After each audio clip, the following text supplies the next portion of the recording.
And welcome to Bragg Stadium here in Tallahassee, Florida for today's MEAC Football Digital Broadcast Network on ESPN3. Today's games features the Florida A&M Rattlers and the Jackson State Tigers.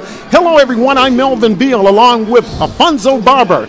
These two teams are meeting for the 19th time today, and it'll be the first time since 2014, a win in which Jackson State actually went out and won the game 22-7. Florida A&M comes into the game with a record of 1-1 under the new leadership of Willie Simmons. And Alfonso, is an optimistic group here in Tallahassee for this game. Talk about that. Definitely. They started off this season with a 41-7 win against Fort Valley State, so they're definitely feeling confident.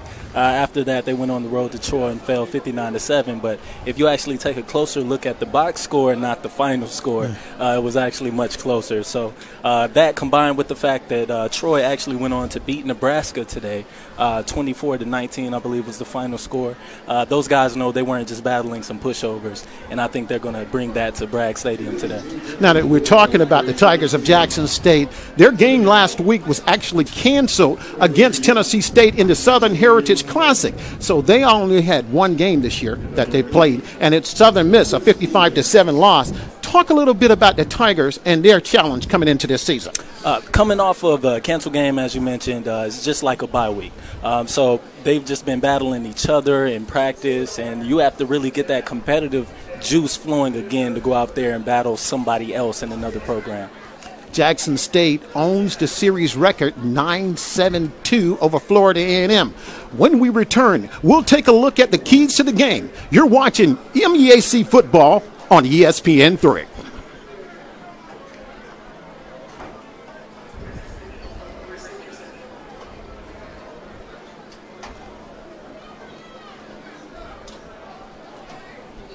Good.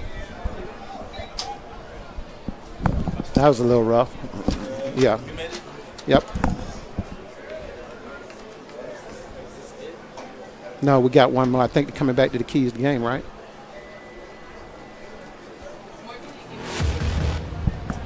Oh.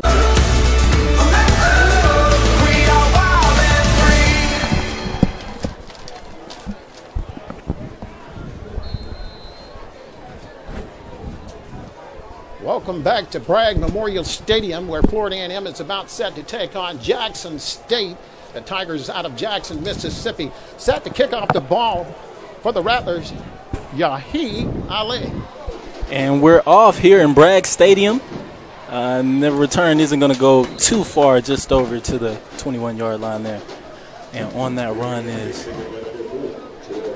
believe it was number 4.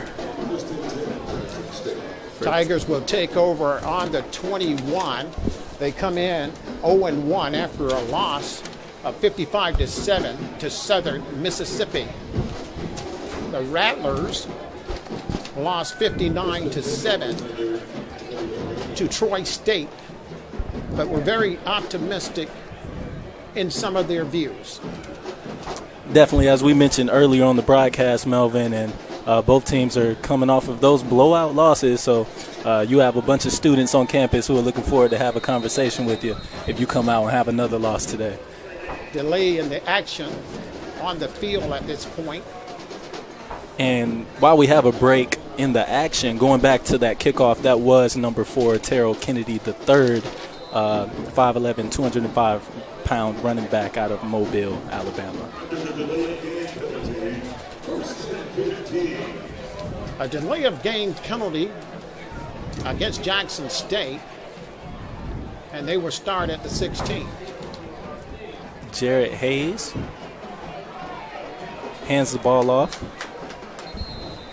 And actually that's Jordan Jefferson, or Kevin Berthy, I apologize, back there at the quarterback position, handing it off for a loss of yards. The Rattlers showing up to the football that time.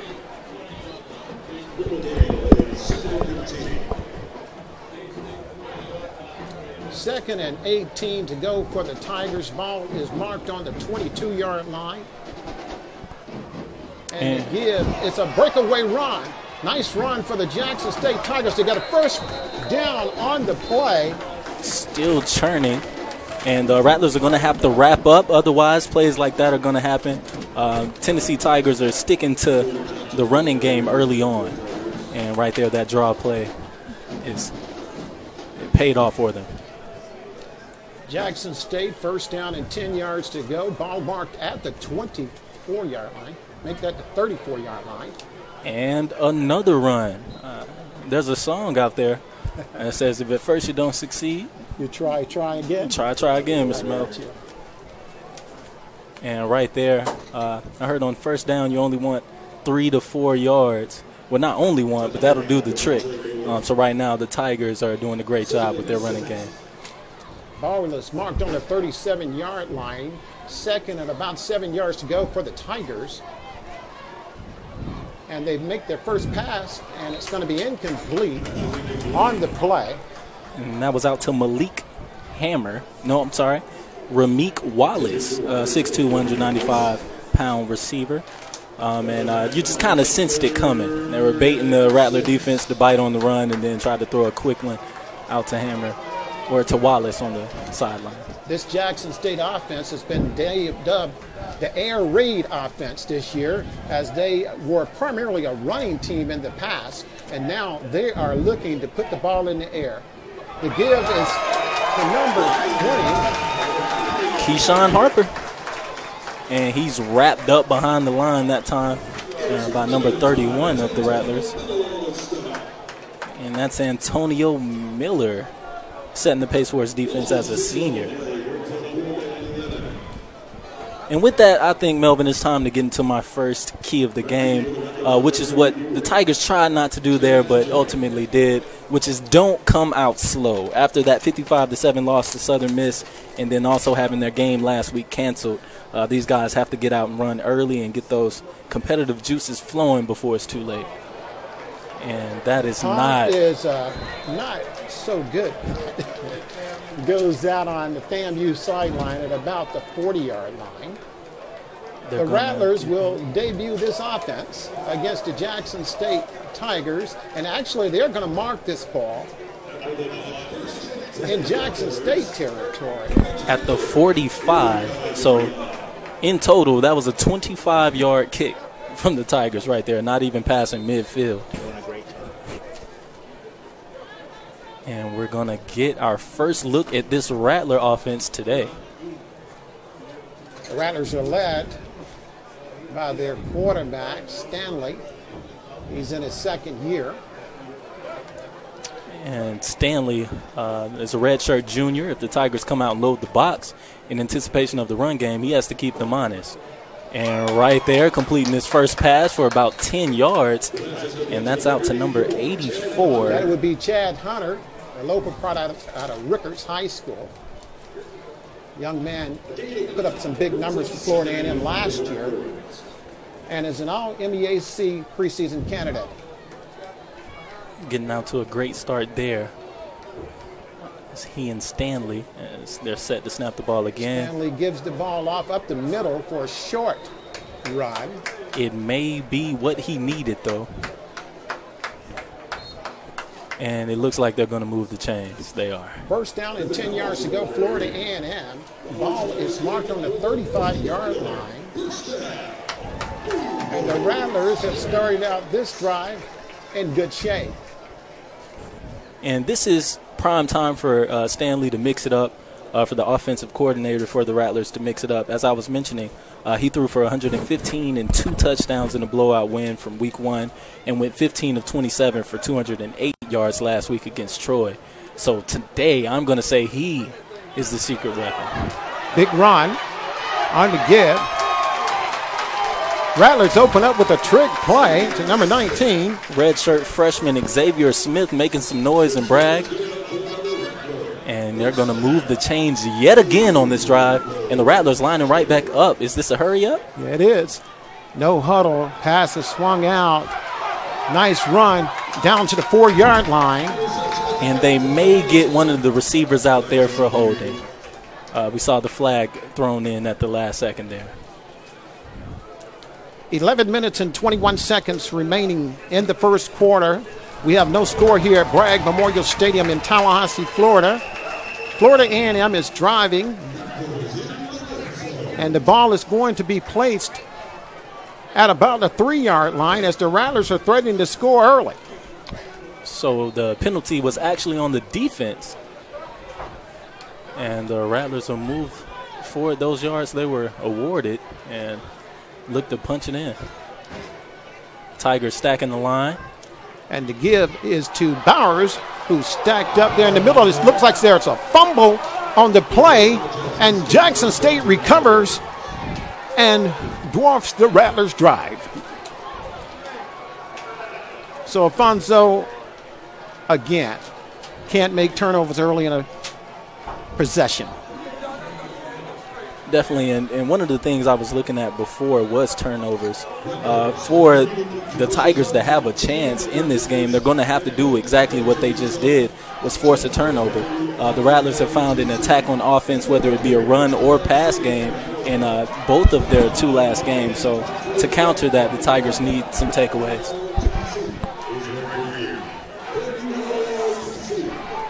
So we have a timeout on the field right now as they're changing possessions.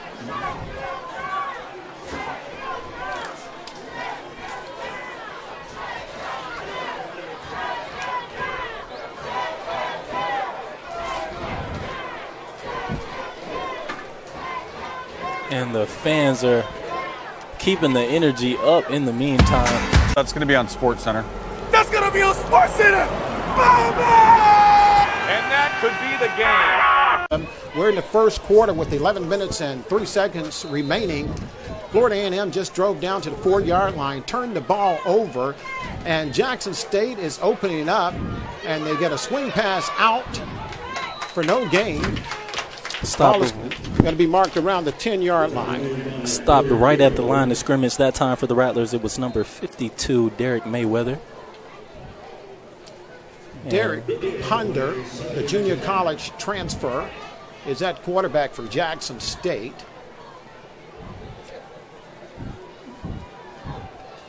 And thus far, he hasn't thrown the ball downfield. And there's another short screen pass.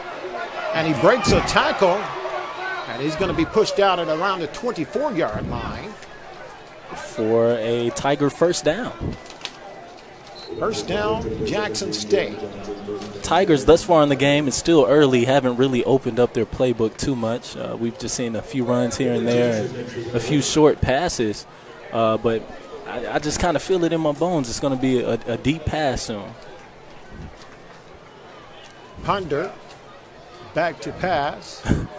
And it's another screen. Another screen. And the ball is going to be marked out at about the 33-yard line. It's going to bring up second down. Better than decent. 5. Better than decent gain there. And if the Rattlers are going to keep giving it to him, then they'll just keep dishing it out to Jordan Johnson that time. 6 foot, 200-pound running back out of Terry, Mississippi. Second down and 2 to go, Jackson State. Ponder back to pass. Rattlers have 3 men. And finds a man at the 35-yard line for the first down. And that's Warren Newman. Pass complete to Newman on the play. 9 minutes and 32 seconds remaining in the first quarter. And now the Rattlers look to bring a little bit more pressure. Looks like they have 4. Ponder's your quarterback. He gives to the running back who's stacked up. There's a flag on the play as the Rattlers attack the play. And right there, that's just, I don't know what the flag's about, but that was great defense by the end right there. Number 91, and that's Josh Crutchfield, did a great job of just staying home. Nobody blocked him. Usually that causes a defender to run upfield and try and make a play.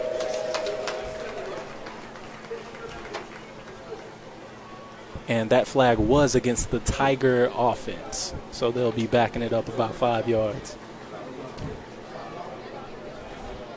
9 minutes and 9 seconds remaining in the first quarter. We have no score here at Bragg Memorial Stadium in Tallahassee, Florida, as the Jackson State Tigers and Florida A&M are matched up in a key MEAC SWAC matchup. It is now first and forever for the Tigers. Derek Ponder is your quarterback. He's back to pass. There's another flag on the play. Ponder takes off for about a 4-yard gain, but we have a flag on the field. And we also have a limping Tiger. That's 84. I'm not sure if he'll be okay or not, but he's hobbling.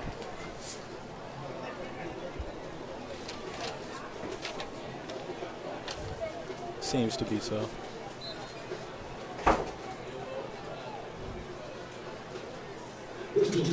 And that flag was on the Rattlers, so the penalty yards they just gained, they just gave right back. Right back. It's first down and 20 to go for the Tigers. As Ponder is back to pass, he's looking, he's being pressured, and he's going to be sacked. Wait a minute, he throws the ball. That was to number 20. That was a Johnny Manziel type play right there, Melvin. It works if it works, but if it doesn't, oh boy. And Coach right there is taking a deep breath as his quarterback tried something spectacular. Second down and about 15 to go for the Jackson State Tigers. This time, Keyshawn Harper in the backfield. The Tigers doing a wonderful job of substituting in and out new running backs, keeping them fresh. And the Rattlers cause a false start? Yes, it looks like there's a false start down on the field against Jackson State, and they're moving the chains backwards, and that's not the objective here. That time, the defensive line had their own audibles going on there, and it just kind of threw the offensive line of Jackson State off. Second and 22 for Jackson State. The ball is marked on the 24-yard line. Derek Ponder is your quarterback for Jackson State. In the backfield by himself. See if he goes deep. He does not. He completes the ball. And Rattlers doing a great job of flying to the ball, but as a defensive coach, you want to see some of these tackles be made earlier. Definitely. And the Tigers, again, have dubbed their offense this year the air raid offense. So they're going to be putting the ball up a lot against Florida A&M. They're looking at third down and about 16 right now. Ponder in the backfield alone. 4 wide for Jackson State. Ponder back to pass. He's looking. He's got loads of time. And he's looking. And he unloads and throws this one away. And it'll bring up fourth down for Jackson State. And number 15 forcing pressure right there. That's DJ Phillips for the Rattlers. Elijah Richardson for the Rattlers. Pursuing to the sideline there. Glad is his coach that they didn't get called for the late hit or roughing the passer. And that's a stop for the Rattler defense. Back deep to receive the ball for the Rattlers. Chad Hunter, a local product out of Rickards High School, an all-MEAC preseason candidate. And he has the potential to be explosive. The kick is underway. And it's going to bounce, a good Jackson State bounce. And the Rattlers would take over on their own 25-yard line with 6 minutes and 24 seconds remaining in the first quarter. We have no score here in Tallahassee. We have a timeout on the field. When we return, you're watching the MEAC football on ESPN3.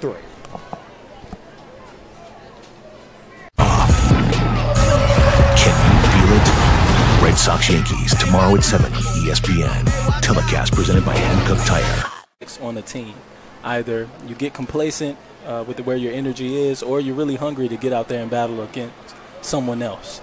Stanley on the keeper, gains about 3, maybe 4 yards on that play. It's going to bring up second down at 6 yards to go for Florida A&M. The ball is going to be marked around the 30-yard line. Second down and about 6 yards to go for the Rattlers. And as I mentioned earlier, Stanley's going to have to be a weapon through the air, of course, but he also does his fair share of damage on the ground as well. They're showing a few moves. Stanley back to pass, and he completes to his receiver for a first down. Complete to Chad Hunter. And the way both teams aren't really going for much and are settling for these little short gains, my high school coach would call it battle of the bits. And that's what we're seeing going on here. First down, 10 yards to go, Florida A&M. Ball marked on the 37-yard line. Stanley back to pass. He's being pressured. And he gets away. He finds a receiver that drops the ball at around the 40-yard line. It's going to bring up second down and 10 yards to go for Florida A&M. And you don't know how happy that makes a receiver to see their quarterback being able to escape the pocket in situations like that and just give me a chance at the ball. And right there, he put it in the perfect place. If his receiver wouldn't get it, neither would the defensive back. And it's not a loss and it's not an interception. That pass was intended for Marcus Williams, who had a touchdown last week against Troy State. Florida A&M, second down, 10 yards to go. Ball marked on the 30. The give nice to the Rattler back, cuts up middle, and first down, Florida A&M. Azende Ray showing what he has. That was a tremendous upcut. He just planted his foot in the ground and got up field for all you running backs back home. North and South football isn't completely gone. First down and 10, Florida A&M. Ball marked at the 47-yard line. Make that the 48. We have no score here in the first quarter with 4 minutes and 42 seconds remaining. Stanley on the give to the Rattler back, and he's met by several Tigers for no gain. That's going to bring up. And that's Malik Hammer. And he brung exactly that on the edge of the defense right there, beating the offensive lineman. Second down, 10 yards to go. Florida A&M, ball marked on the 49-yard line. Stanley is your quarterback. Coming in motion is big boy number 47. And thought he was going to lead the way. Stanley back to pass. He was pressured. It's going to be incomplete. It'll bring up third down for Florida A&M. And Afonso, it looks like they're struggling a little bit when they get into that third down territory. Yep. Early on in the game, as a coach, you get on them for it, but you kind of understand there's still a little bit of jitters going on around this time in the game. But come second quarter, all of this should be gone. Florida A&M, third down, 10 yards to go. The ball is marked on the 49-yard line as the Rattlers try to keep this drive going. Stanley gives the ball up the middle. Big run. Big speed. And he breaks free. 32. He's at the 20, the 10, and driven out there. What a great run by the Rattler back. Deshaun Smith. Number 32, mini-man coming with some speed for the Rattlers. Good-looking play for Florida A&M. They're set up inside Jackson State territory. The ball marked on the 8. The give again is to Smith. And he stopped behind the line of scrimmage. That time lost his footing. But I tell you what, Melvin. The Rattlers have a great group of running backs here. 32 right there showing his speed. Devin Bowers got it done last week. He had the fair share of the touches, and it's just a multitude of guys who can attack you. So this defense can never take a break or expect what's going to happen from a running back when they come on the field. Second down and goal to go for the Rattlers. Stanley back. He keeps the ball. He's moving to the left. He's got a little room over to the left, and he's going to be driven out at about the 2-yard line. On the quarterback keeper, Afonso, he's showing a little bit of his leg work. There it is. I thought he was going to show a little bit of his jump there, but he stayed in and didn't quite make it. That's okay. Take care of your body, big fella. Ryan Stanley, second-year quarterback, has shown burst of brilliance for Florida A&M. And now we're here, third down. Stanley's off the field. And the we got a score. Florida A&M scores. Azende Ray running it in right there for the Rattlers out of the Wildcat formation. Azende Ray on the 3-yard keeper. from number 3. Yes, out of Jacksonville, Florida. And those are the first points we have on the board today. Waiting on this PAT kick.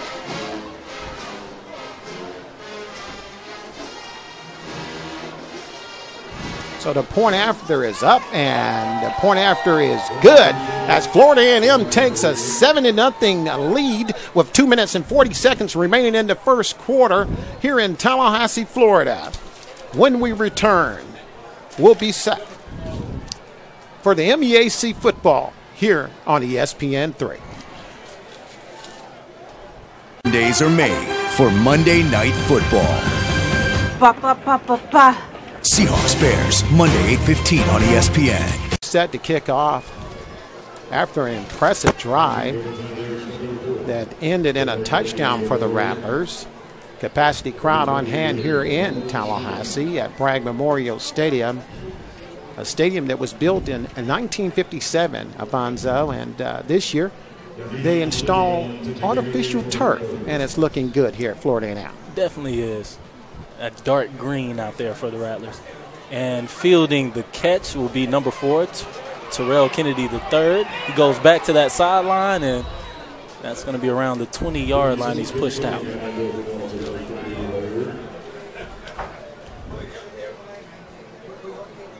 Jackson State will take over on the 20-yard line.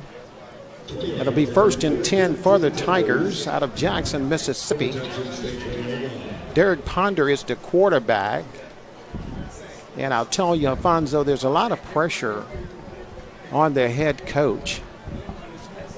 He's going into a contract year, and he's only won a few games, so it's going to be a lot of pressure for him to win. He brought in a new offensive coordinator, and they went with the air raid, and he's gone big, got a man open, and it's complete.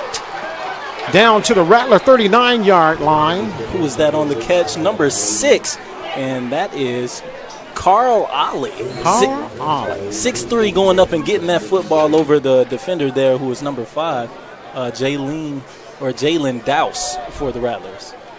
And as I said, Melvin, it was just something in the air. You've been going short this whole game. You have to change up the attack, and that's what they did. Ollie put on 15 pounds, and he's looking impressive for Jackson State as they look to get him involved. Give us to the running back. He gets about 4 yards on the play. Yep, Melvin, but going back to what you were saying before about him only winning a few games and going into the contract year, there's one of 2 things that happens here as well. Either your team quits on you, or they stand up and they fight for your position to be the leader of their team. So whatever response he gets from the team is what type of response we'll see from the administration as well. Ponder back to pass, looks across the middle, and the ball is almost intercepted by one of the Rattlers. Flag is on the field. And according to that umpire, it's going to be defensive pass interference. And that would be, if so, Elijah Daniels picking it up.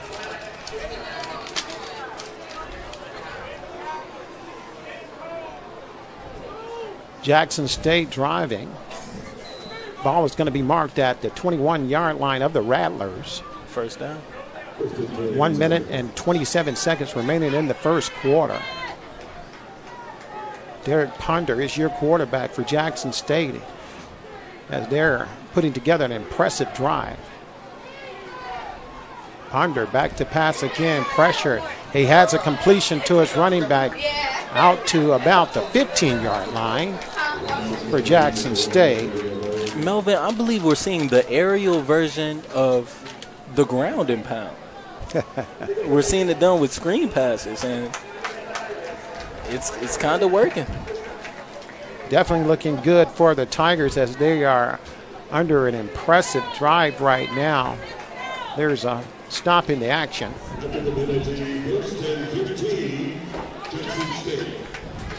There's been a penalty on the play. It's going to be first down and 15 yards to go for the Tigers. The ball is marked on the 26-yard line of the Rattlers. 1 minute and 10 seconds remaining in the first quarter. Florida A&M up 7-0 here in Tallahassee. Ball handed off to number 4. He stacked up by the middle of the Rattler defense. And that's Terrell Kennedy, the third. He's shown his speed earlier in this game, not able to use it there, and wrapped up in the backfield. Brings up second down and 15 for Jackson State. Jackson State has one running back in the backfield now.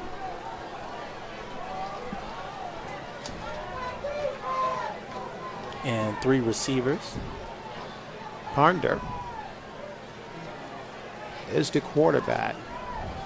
And he looks. He's got loads of time. He finds a receiver and he misses his tight end over the middle.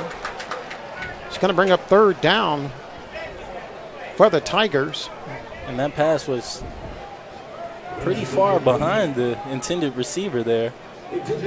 And his tight end took a shot on that as well. Kylan Ritchie, sophomore out of Cedar Hill, Texas, where everything's bigger, and that's a big boy.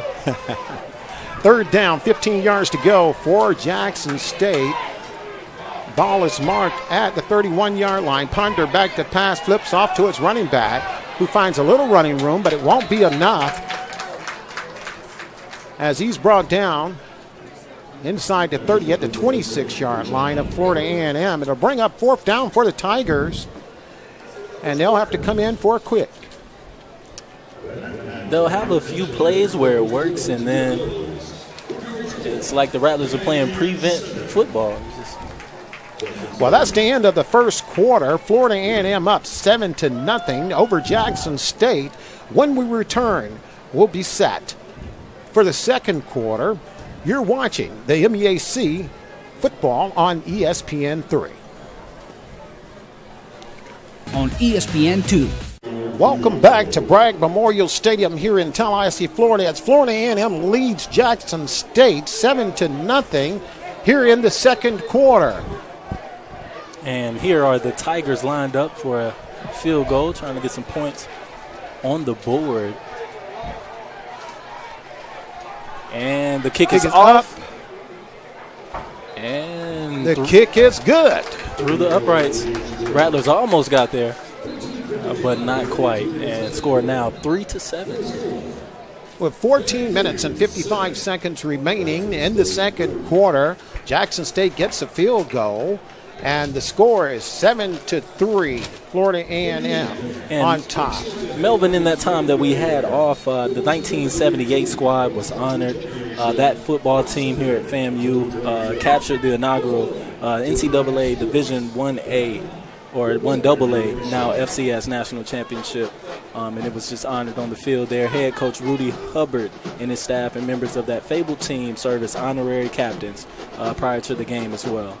An impressive team, and they were actually just as good the year before. They went undefeated and were the Black College National Champions. But this Division I AA championship by Florida A&M back in 1978 was an impressive run. Their only loss that year was to Tennessee State, and that was controversial. But they were led by Albert Chester and a host of other Rattlers, and they're being honored here today for that accomplishment, which was very rare. They won the national championship on the field. At that time, they were actually voting for the national champion. So Florida A&M became the first Division I AA national champion, and they're honoring them here. Willie Simmons actually invited that team to stand along his players on the sideline. So big kudos to them. I also would like to thank the Florida A&M Rattler Productions. A nice documentary was produced on these guys, and it is really turning heads as we pay tribute to such a great team in Florida A&M history. Definitely a team that deserves to be remembered. And speaking of things that deserve to be remembered, while we have Jackson State in the building, JSU legend Robert Brazile is now the fourth Tiger of Jackson State rather, to enter the Pro Football Hall of Fame. Absolutely. Robert Brazile went in this past summer, and he was a great linebacker for the Houston Oilers, and he really did a good job. But Jackson State's legendary program has produced people like Walter Payton, and they just have a really outstanding program, and really one of the few teams that has a winning record against the Rattlers. They have a 9-7, and they tied 2 of those games. So they are an impressive program. Have been struggling a little bit. They haven't beaten a non-conference opponent since 2014, and of course they're struggling a little bit, but they are an impressive program by far. 14 minutes and 55 seconds remaining in the second quarter. Florida A&M 7, Jackson State 0. And a bit of a squib kick there. Rattler player takes the ball and finds a little pay dirt as he'll be brought down at about the 43, and the Rattlers are set up in good field position, Fonzo. Yes, sir. That's Eddie Tillman III showing, hey, I may not be in the bag, but I can still handle the ball a little bit. Almost got loose. So Florida A&M will start this drive at the 41-yard line as Ryan Stanley brings the Rattlers out. Looks like a lead blocker there on the edge. And back in the backfield. Stanley gets it off. Almost intercepted. Goes through the hands of the receiver and the corner. And lands harmlessly on the artificial turf. That'll bring up second down and 10 yards to go for Florida A&M. The ball is marked on the 41-yard line as Stanley looks to the sideline. This Willie Simmons no-huddle offense is designed to wear you down. And I definitely think that, in addition with the sun, is going to beat down this Tiger defense if they weren't prepared. Pass complete to Chad Hunter. He's pushed out at about the 48-yard line. It's going to bring up third down and 2 yards to go for Florida A&M. We have 14 minutes and 35 seconds remaining in the second quarter. Florida A&M up 7-0. Important third down here. Rattlers want to keep momentum of the game, and if they have to punt away here, they'll give the Tigers an opportunity to take the lead. 4 receivers out for the Rattlers. 1 running back in the backfield along with Stanley. And coming in motion. Stanley looks, and he's looking for Hunter. He makes a circus catch. And there's a flag on the play. Could be defensive interference as an acrobatic catch by Chad Hunter. Chad Hunter looking more like Antonio Brown out there with 84 on. Great. I definitely think that's a defensive pass interference. And no. They call offensive pass interference against Hunter.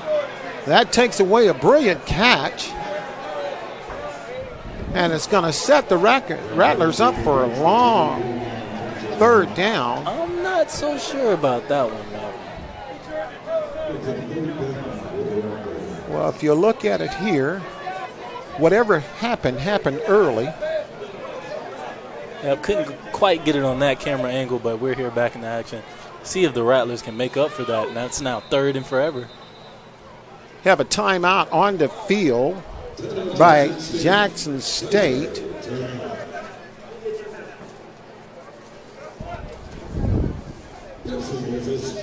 We'll take a timeout on the field. You're watching MEAC football on ESPN3.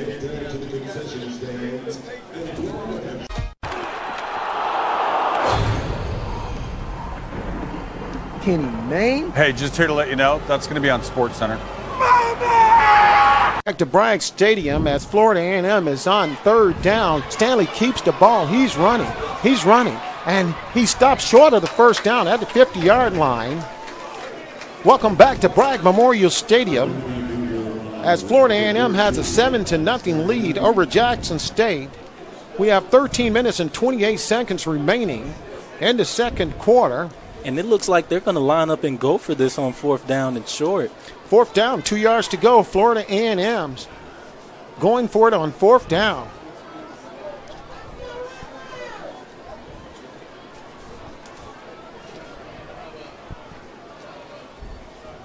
Looks like Devin Bowers is lined up behind Stanley. Rattlers going for it on fourth down and 2, and they jump off sides.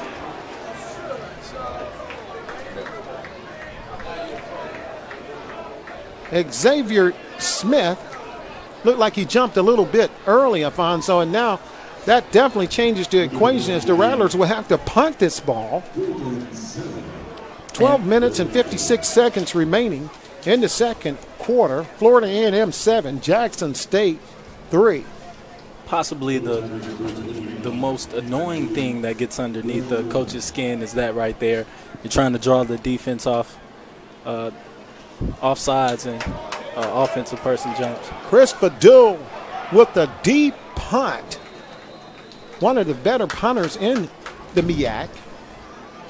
As there'll be a touchback, and Jackson State will take over on the 20-yard line with 12 minutes and 29 seconds remaining in the second quarter. So it's those little mistakes, Afonso, that really can drive a coach mad. Florida A&M was set up in pretty good shape there with about 4th and 2 to go. That quickly turned into a 4th and 7. And now Jackson State is driving. And that momentum that I was talking about earlier comes into play there, and it can completely change the outlook of this game from one possession. Ponder back to pass, and it's complete to his receiver who's still running. And he's brought down after about an 8-yard gain. It's going to bring up second down and 3 yards to go for Jackson State. Speaking of 3, that's Terrell Kennedy III. And ladies and gentlemen, you've heard his name a lot so far today. That's because he's been a workhorse both on the ground and in the air.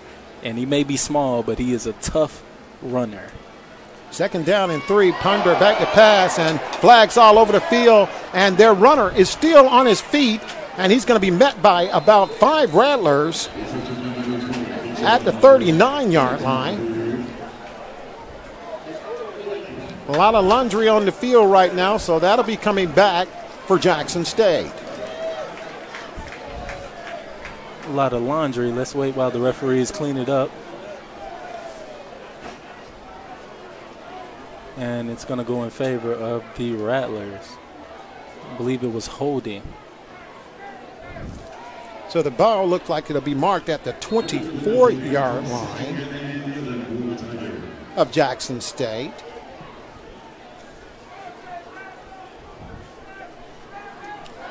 $11 minutes and 40 seconds remaining. Rattlers seem to be rushing 3. And the give is up to the middle.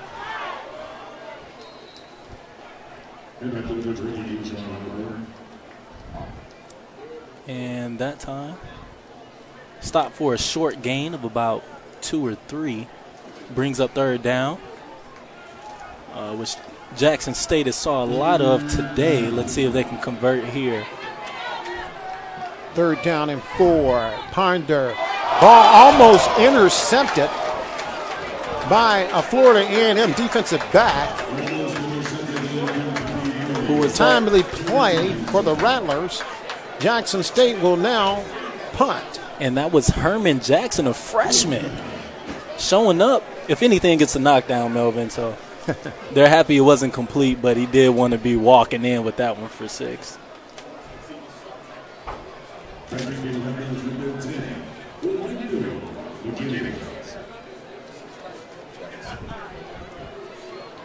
So Runda Anderson back to punt for Jackson State. Once again, the Rattlers almost get there. Rattler player slips down. Ball is going to be marked around the 20-yard line. And that was Orlando McKinley, a senior who can definitely be lethal. Tigers lucky he slipped there. We're here in Tallahassee, Florida at Bragg Memorial Stadium on the beautiful campus of Florida A&M. And we have a rare MEAC against SWAC matchup. And as I stated earlier, both these teams are targeting the Celebration Bowl in December. Yep, both teams want something to celebrate right now. You can tell because great defense is being played, along with some sloppy offensive penalties and turnovers. But I expect it to get better as the game goes on. Stanley hands off the ball to a Rattler. He picks up about 2 yards in the middle. It's going to bring up second down and 9 yards to go for Florida A&M. And we're seeing that running game start to hit a wall for both teams around this time in the game. That fatigue starts to kick in, definitely, since we're in the Sunshine State and the sun is shining. That's an added factor. Pass is complete to Bowers, who makes a nice move, and it's got some running room, but there's a flag on the play in the area of holding that will probably nullify that nice run by Devin Bowers. And then even when you have a player that can make a play like that, like Devin Bowers, who is one of my key players for FAMU today, you'll have another teammate who's tired and holds right there, and the whole play is coming back. So that'll bring up second down and about 17 for the Rattlers. Ball is going to be marked on the 10-yard line as the Rattlers were penalized for holding.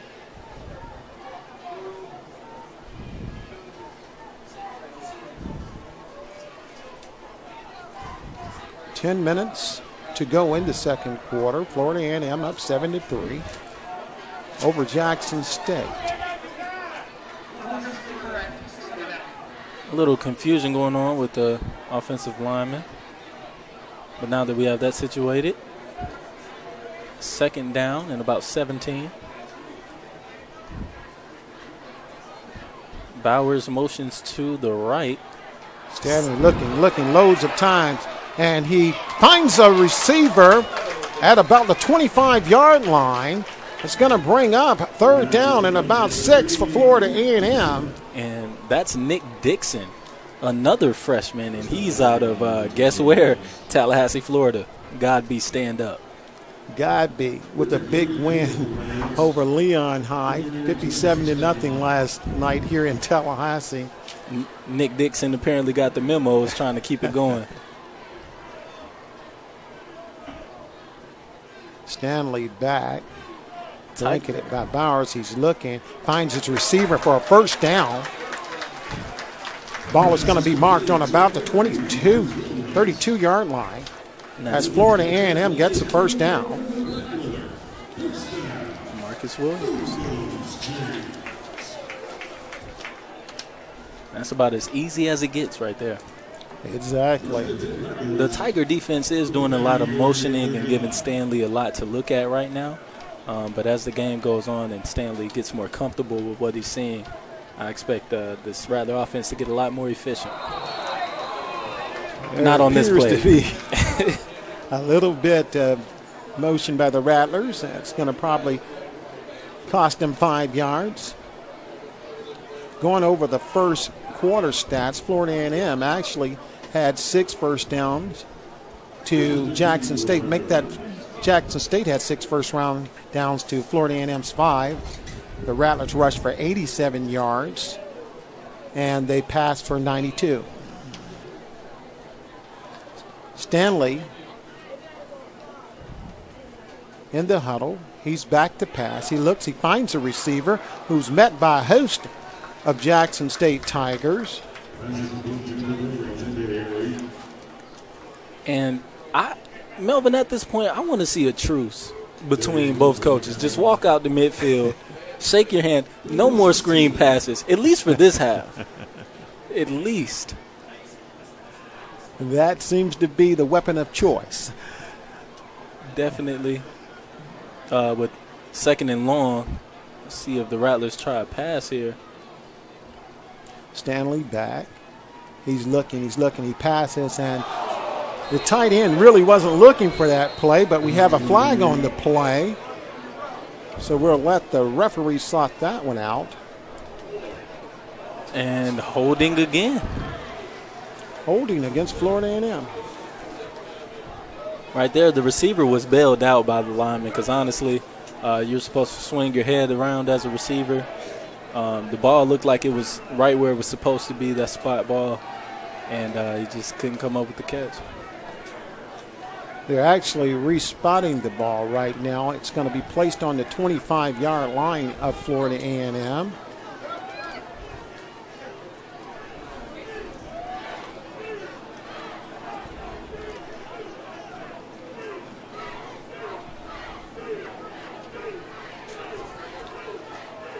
Stanley. Oh, big hit. He breaks away. He's looking, and he's going to be hit and dropped at about the 15-yard line by a slew of Tigers. And we have a flag, another flag on the field. And it's going to be holding. They will probably decline that penalty. Set up fourth down for the Rattlers. With 7 minutes and 23 seconds remaining in the second quarter. Florida A&M 7, Jackson State 3. Florida A&M set to punt the ball. Kicker doesn't have much room for error there, located on the 1-yard line. And it looks like Jackson State may bring them. Doesn't get there. Fadu's kick is fair caught at the 34-yard line of Jackson State, where they'll take over on downs.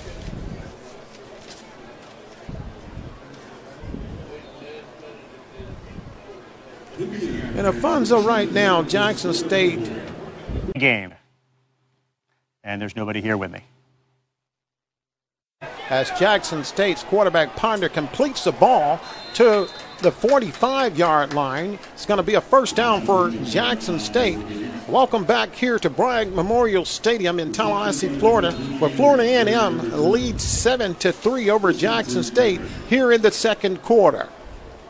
Jackson State lining up for a 1st and 10. Ball marked at the 45-yard line. And that was Kobe Gates on that last reception. Just found himself open in space and easy catch. Ponder attempted to throw. Now he's running, and he's going to be brought down after about a 5-yard gain as he's tackled there at the 49-yard line. And I can't tell if that play was broken or not. It almost looked like a design run, but the running back fell, so I'm not sure. Either way, positive gain. Second down and 5 yards to go for the Tigers as they're putting together a nice drive.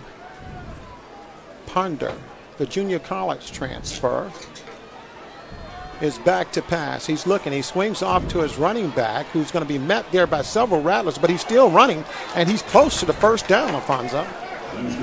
Those defensive backs and linemen, or not linemen, defensive backs and linebackers have to do a better job of not only getting to the offensive player, but also stopping them and giving their other defenders time to get there, and just running through tackles at this point. First down, 10 yards to go, Tigers. Ball marked at the Rattler 46-yard line. Ponder back to pass. He's looking with loads of time, being pressured a little bit there, and he just unleashes this ball out of bounds. Pretty good defense by the Rattlers there, Alfonso. There we are, flying around the field, making sure nobody's open. What we haven't seen a lot of, honestly, because the Tigers have a lot of completions today. But right there, the Rattler defense was definitely on it.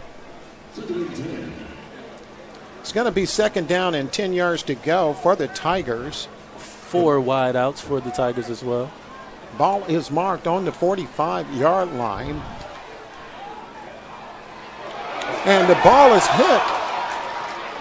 And fumble. Looks like Florida A&M definitely caused a fumble, but it looks like it's going to go back to Jackson State. That was a forced fumble on the Rattlers' behalf, and then a clumsy second fumble on behalf of the offensive lineman, but ultimately the Tigers fall on it. 4 minutes and 47 seconds remaining in the second quarter. Florida A&M up 7-3 over Jackson State University out of Jackson, Mississippi, representing the Southwestern Athletic Conference. Ponder back to pass. He's looking, finds a man over the middle, and he's going to be hit and stopped right there. And that's Kobe Gates again, the second reception of this drive, and that one's about the same amount of yards as the first. He's brought down by Derek Mayweather on the play, and it brings up fourth down for the Tigers. Let's see if we see a fake punt here.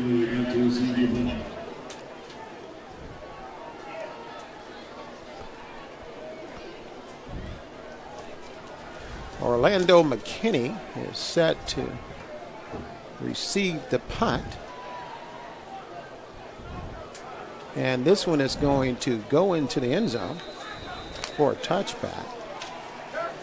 And Florida A&M will come out and start their drive on the 20-yard line. Perfect amount of time, depending on what they do with this offensive drive. 3:42 left on the clock. They have the opportunity to get the time down to very little for the Tigers to work with before half. And we just got a... Okay, you're the Corso. Know your game day stuff with this Weber grill, just $399. ESPN College Game Day, built by the Home Depot.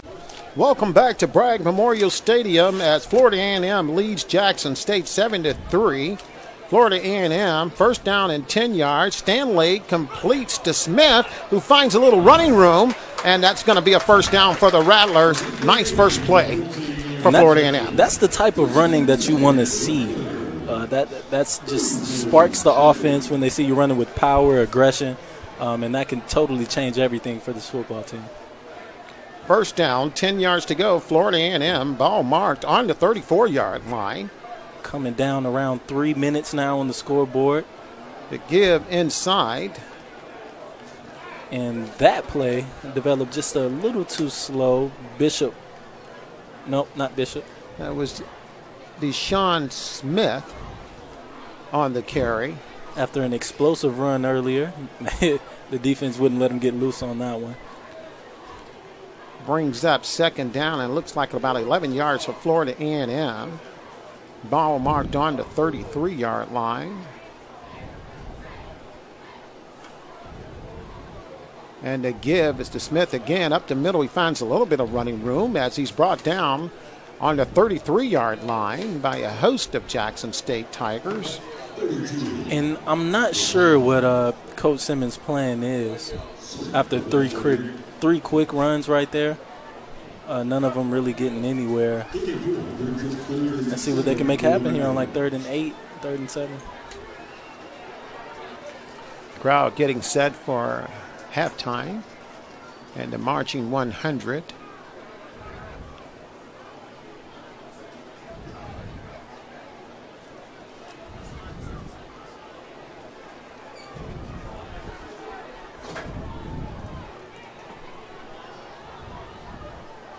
Stanley back, and he is going to be swarmed by a host of Jackson State Tigers, and that's going to bring up fourth down for the Florida A&M.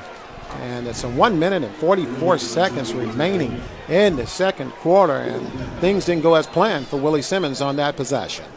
3 and out, and it happened really quickly within 2 minutes there. And timeout called on the Tigers behalf is, as they should, they're going to try and make something happen in this last minute and 36 seconds. We'll take a timeout on the field. You're watching the MEAC football digital broadcast on ESPN3.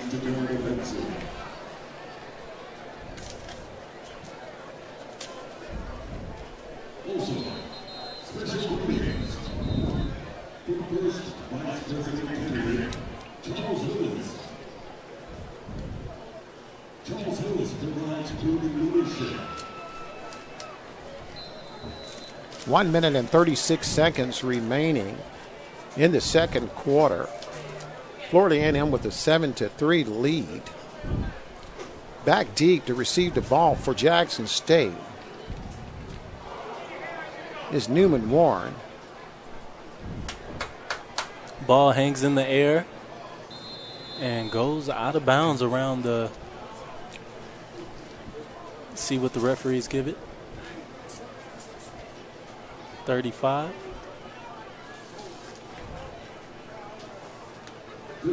Yes, that will be the 35-yard line, and that will be the starting point for the Tigers on this drive.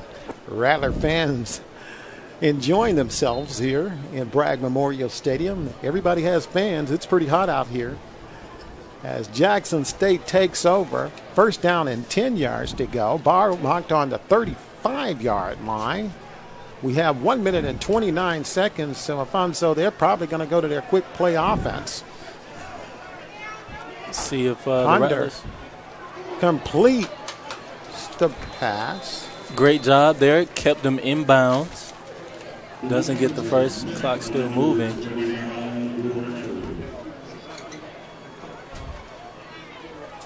That's going to bring up 2nd down and 5 yards to go for Jackson State. Clock running, 1:07 left in the second quarter. Florida A&M up 7-3.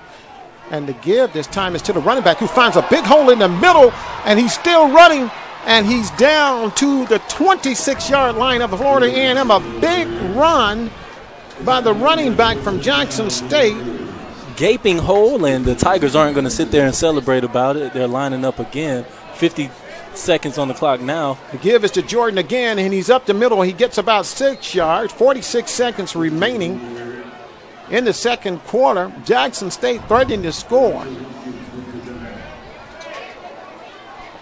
36 seconds on the clock now. And the timeout on the field. That timeout is called by Florida A&M. And we'll take a timeout on the field. You're watching the MEAC on ESPN3.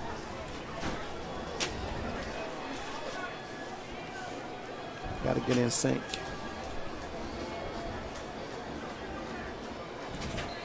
We're back live here at Bragg Memorial Stadium in Tallahassee, Florida, where the Florida A&M Rattlers hold a 7-3 lead over Jackson State University. Jackson State with 2 explosive plays down the middle of the field. And they are set up at the Rattler 20-yard line, and they're looking to score and possibly take a lead into halftime. So the momentum has shifted. And that's exactly what can happen from what I can only say is questionable from Willie Simmons, the 3 quick runs on the last possession. And now the ball, the game is in a completely different light. Ponder, as we have another timeout on the field. This time it's taken by Jackson State University. We'll take a timeout here. You're watching the MEAC football on ESPN3.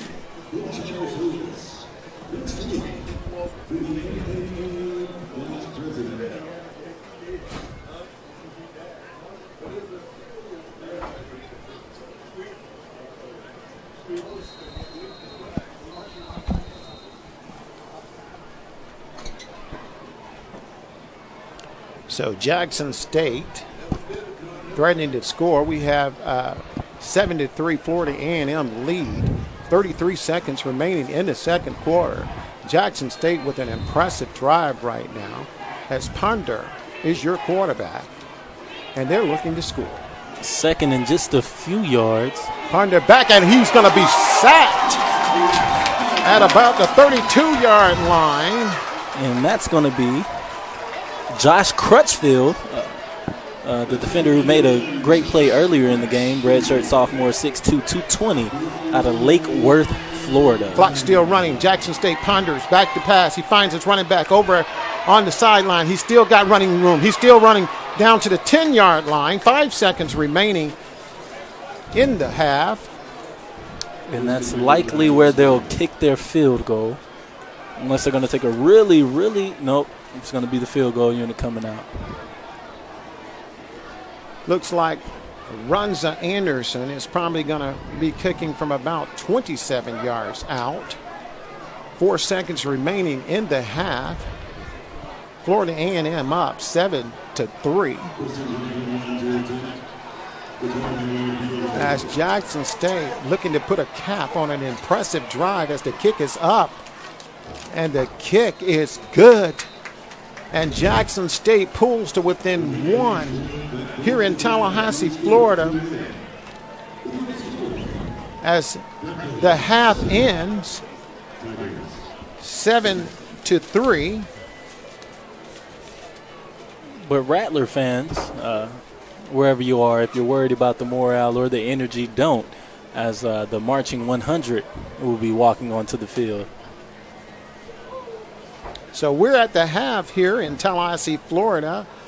Our closely played game during the first half. Florida A&M up 7 to, did he miss that field goal? They're showing 7-6. The scoreboard here in the stadium is showing 7-3. Florida A&M up 7-6 as we're getting set for the world famous Marching 100 here in Tallahassee. We'll take a timeout here on the field. You're watching the MEAC football on ESPN3.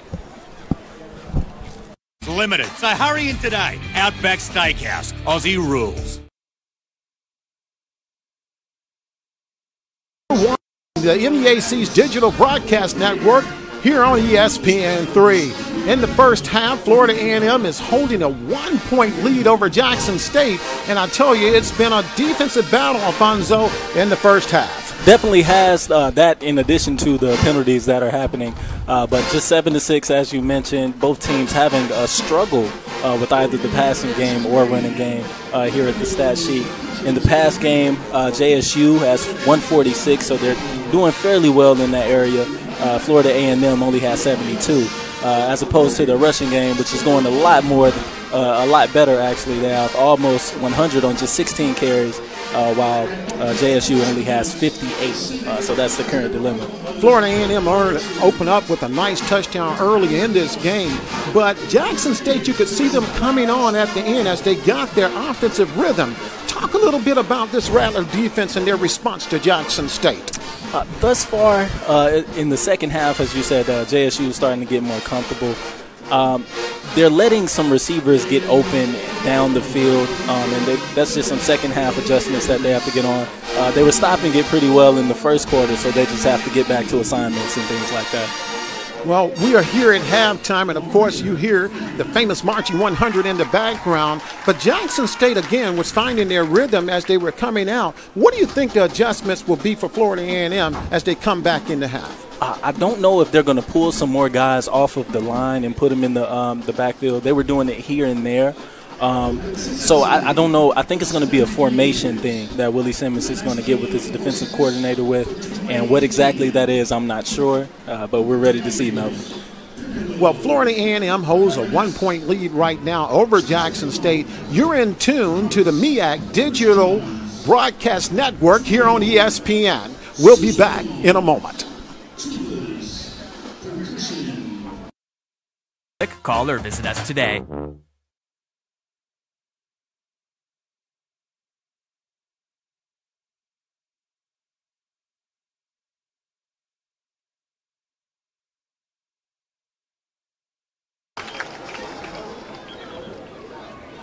And students, the 100 did not forget you.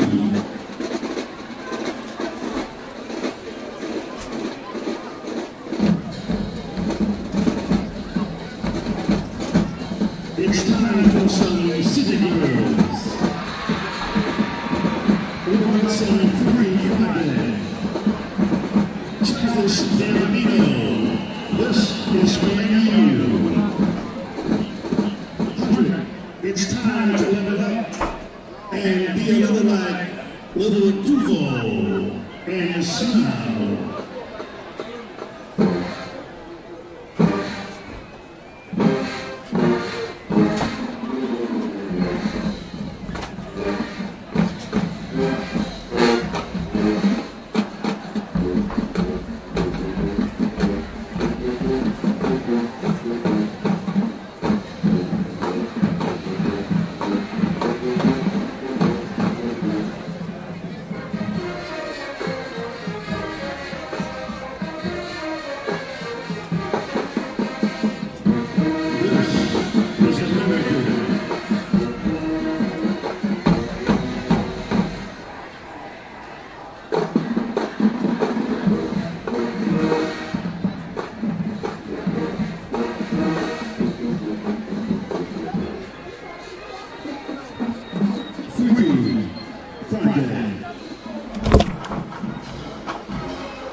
Oh, thanks, sir. I like your pants too.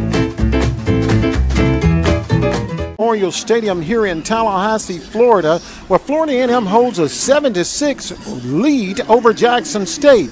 Now, both teams moved the ball up and down the field, and it turned into somewhat of a defensive battle. What is it that Florida A&M had to do in the second half to win this game? In the second half, they have to get back to assignment football. On the defensive end, they were doing a great job in the first quarter, which is why they only why Jackson State, only scored 3 points. I mean, same for the second half, but you could see that they had the ball rolling a little bit more. So FAMU just wants to solidify things on the defensive side, cut down on the penalties. Actually, both teams want to cut down on the penalties so we can see a clean, hard-fought game. Jackson State, on the other hand, struggled a little bit out of the bat, but they got their offense up and running. Their quarterback, Ponder, was able to complete some passes down, but they got a big running play from their running back, and they seem to be finding their rhythm. With Jackson State, it's a little bit of expanding what they were doing in the first half. Those screen passes, they're still going to those. They're still heavily influenced with the running game. But as far as just attacking down the field in the pass game, mid to long, they're doing a great job of just showing variety and not letting the defensive team of the Rattlers get set up. The other going factor here is a lot of laundry on the field, as the Rattlers and the Jackson State Tigers have put a lot of laundry on the field. They're going to have to clean that up in the second half. Definitely. And as I said earlier in the broadcast, I believe that's heavily aspect of just it being very hot. Tennessee or Jackson State coming up on the bye week, but it should improve in the second half. You're in tune to the MEAC's digital broadcast network here on ESPN. We'll return to the field in a moment. Paid MasterCard. Go to getfiles.com. 100% fiber optic network. 100% phenomenal.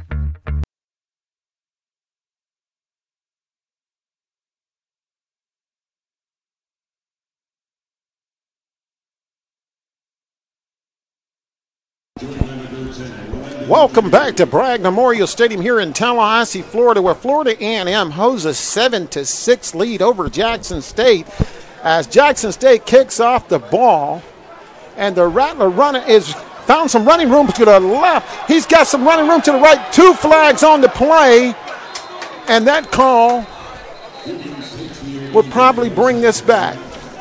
But on that return was number 20. For the Rattlers. That was Marcus Williams, a wide receiver. And as you can see right here, he goes up the middle and he finds Paydirt on the left side, but it appears to be coming back as yet again more laundry on the field, Alfonso.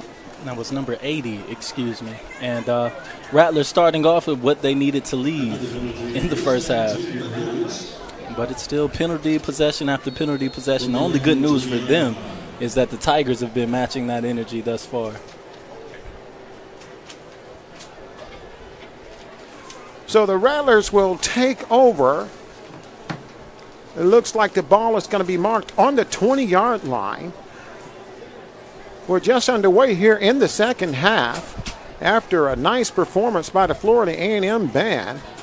4 wide out set. And Stanley keeps the ball. He finds Paydirt. He's at the 30. He's running, and he's down to the 42-yard line.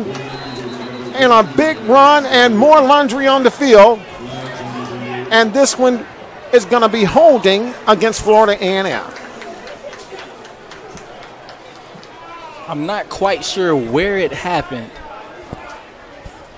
but I'm pretty sure that Willie Simmons doesn't care where. He's sick of it happening, and there it is. 2 big plays to start off the second half, called back because of those yellow flags. So Florida A&M looks like they're going to set up at the 15-yard line after 2 explosive plays that have been called back. by penalties committed by the Rattlers. Stanley Bragg flips the ball off to his running back, finds some running room. He's looking, and he's got more running room, and he's at the 40, and he's going to be stopped and pushed out of bounds. Another big play by Florida A&M. No yellow? No yellow? Okay. A few seconds afterwards, no yellow yet, so I'm going to go ahead and give that credit to Bishop Bonnet. A big run by the young man. Big Bonnet has set up the Rattlers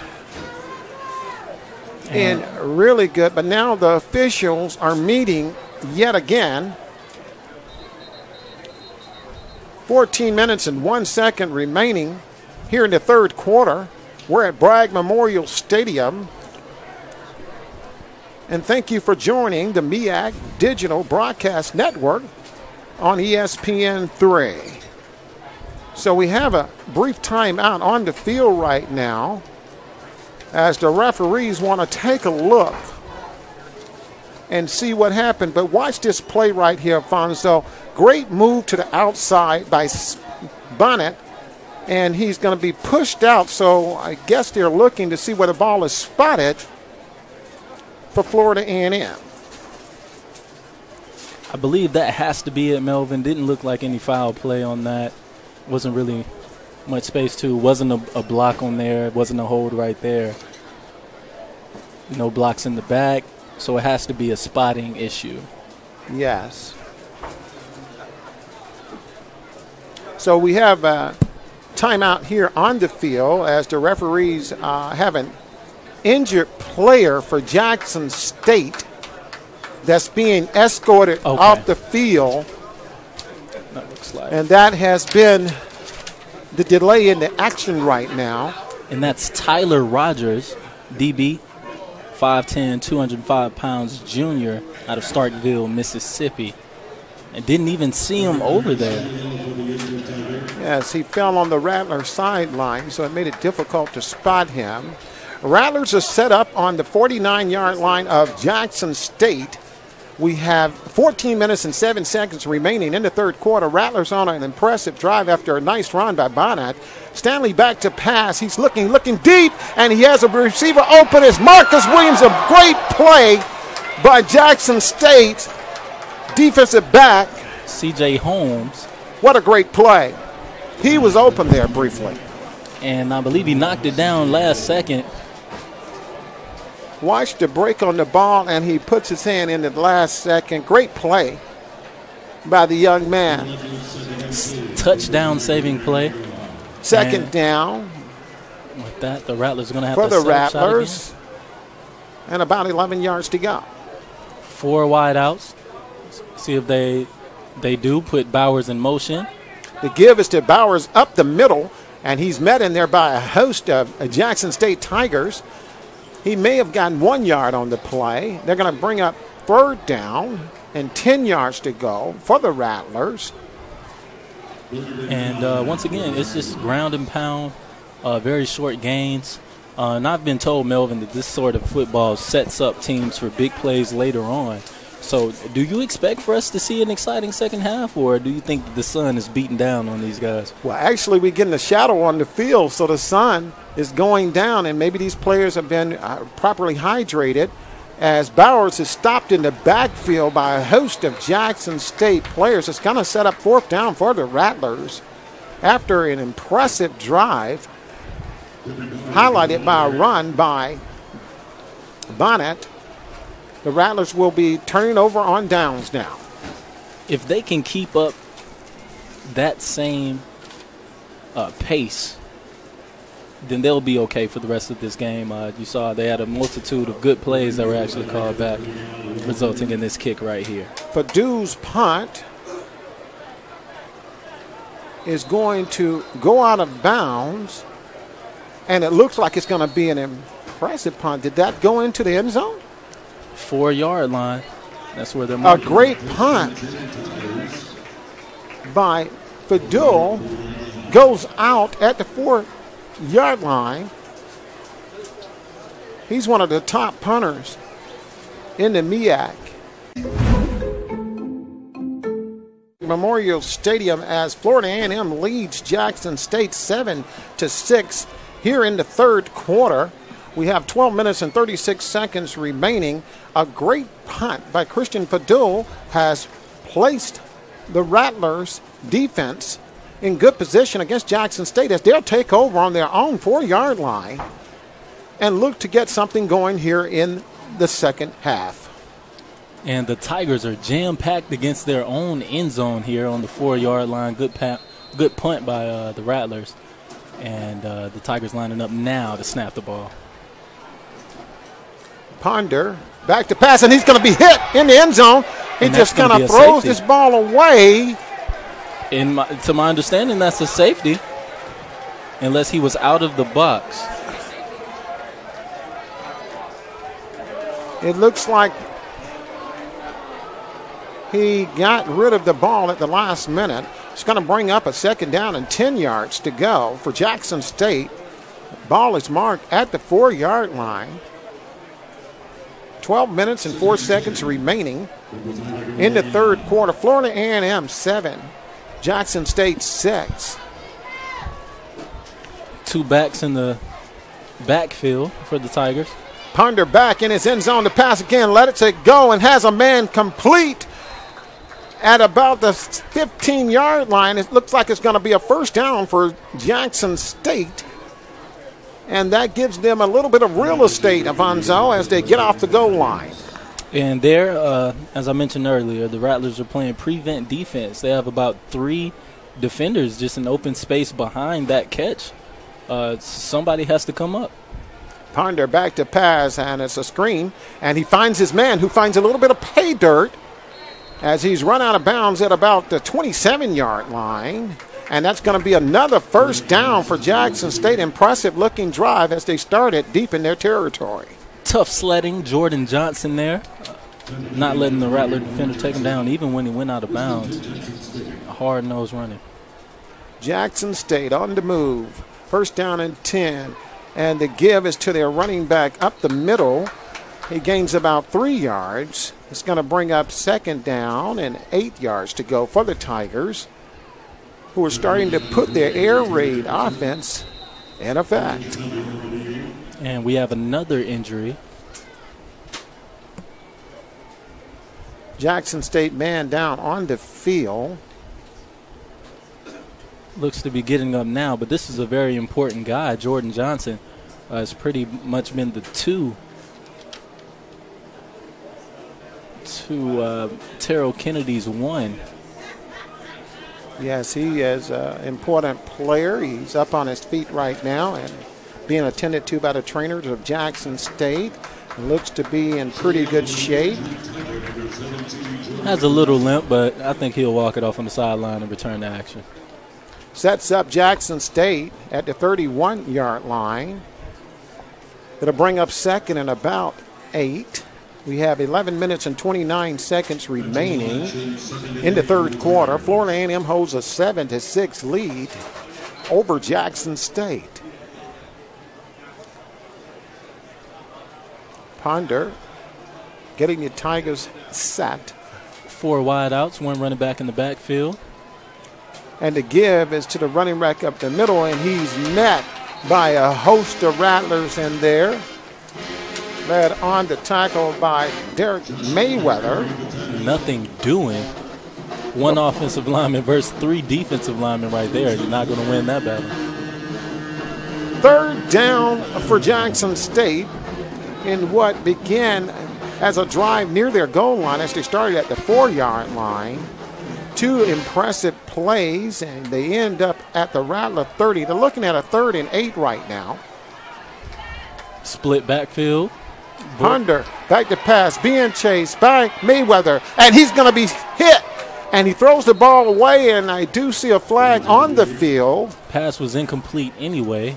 Receiver came down out of bounds. And this appears to be in the area of holding, but we'll let the officials sort this out. And it's going to be a change in downs as Jackson State Drive stalls on the 31-yard line. Runza Anderson back to punt. And Orlando Brown back for the Rattlers to return. Heavy rush. Orlando McKinley, excuse me. And let's see what he can do with the correct McKinley name. Takes it at the 21. He finds some room. He's running. He's still running. And he falls. The ball may have been fumbled. And Jackson State appears to have it at the 26-yard line of Florida A&M. And Jackson State is in business as they recover the fumble.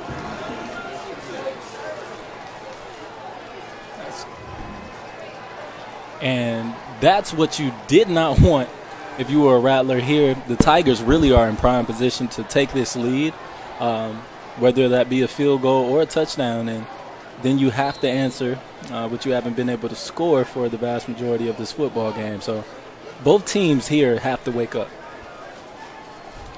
You're in tune to MEAC football on ESPN3.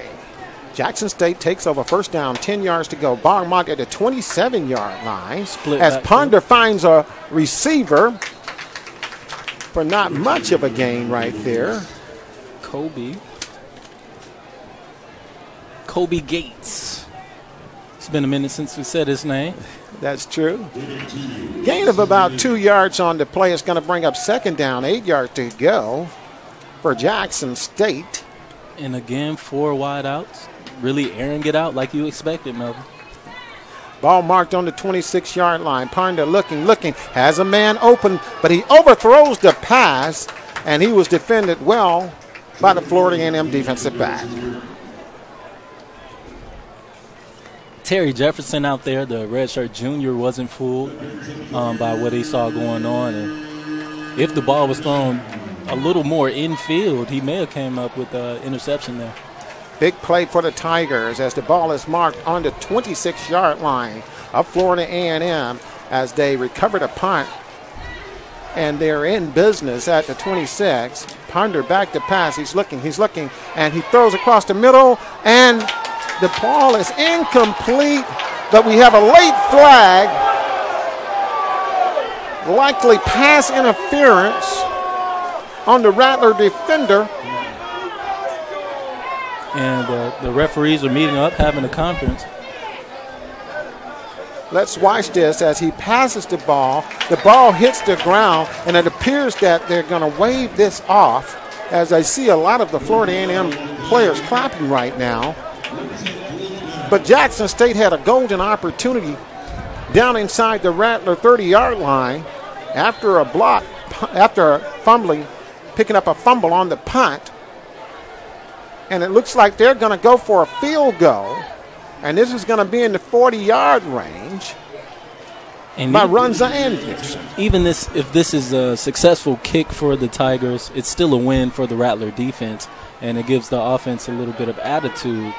The kick is underway, and the kick is good as Jackson State roars to a lead as they take a 9-7 lead over Florida A&M. 9 minutes and 28 seconds remaining in the third quarter. The Tigers capitalize on a fumbled punt by Florida A&M, and they go 3 downs and kick a 42-yard field goal by Runza Anderson, and that is brought shot here in Bragg Stadium.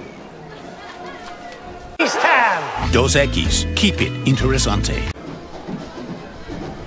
Welcome back to Bragg Memorial Stadium as the Jackson State Tigers lead the football game 9-7 over Florida A&M as Adrian Salazar kicks off the ball.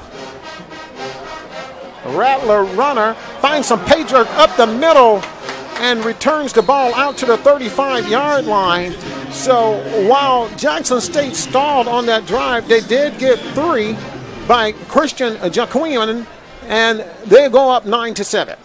Definitely, it's something that JSU was happy about because they took the lead, but it's also something that the Rattler defense is excited about as well.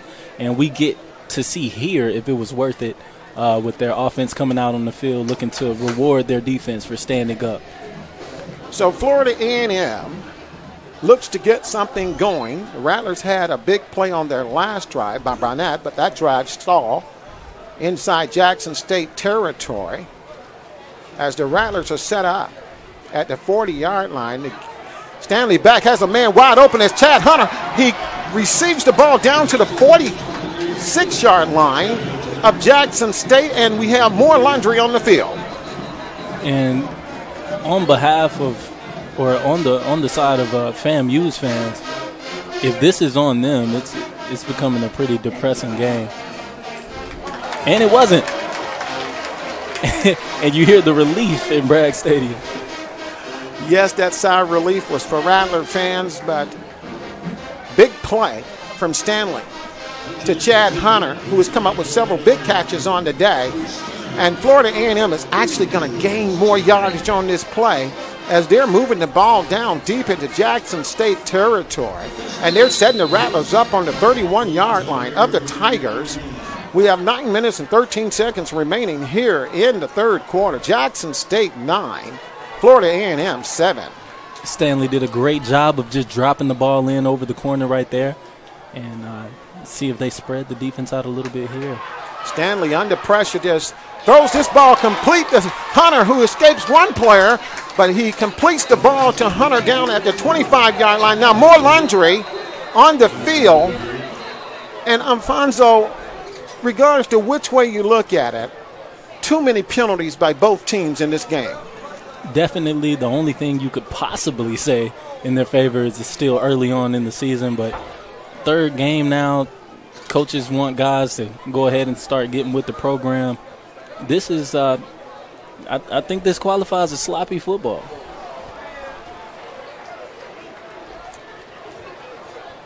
And the referees right now are making a decision, but they're walking the ball back. And it looks like they're going to place the ball on the 40-yard line. You can see Stanley here, and Hunter makes a great catch. Whatever occurred after the catch. Rattlers set up on the 40-yard line. And they're looking at first and about 20.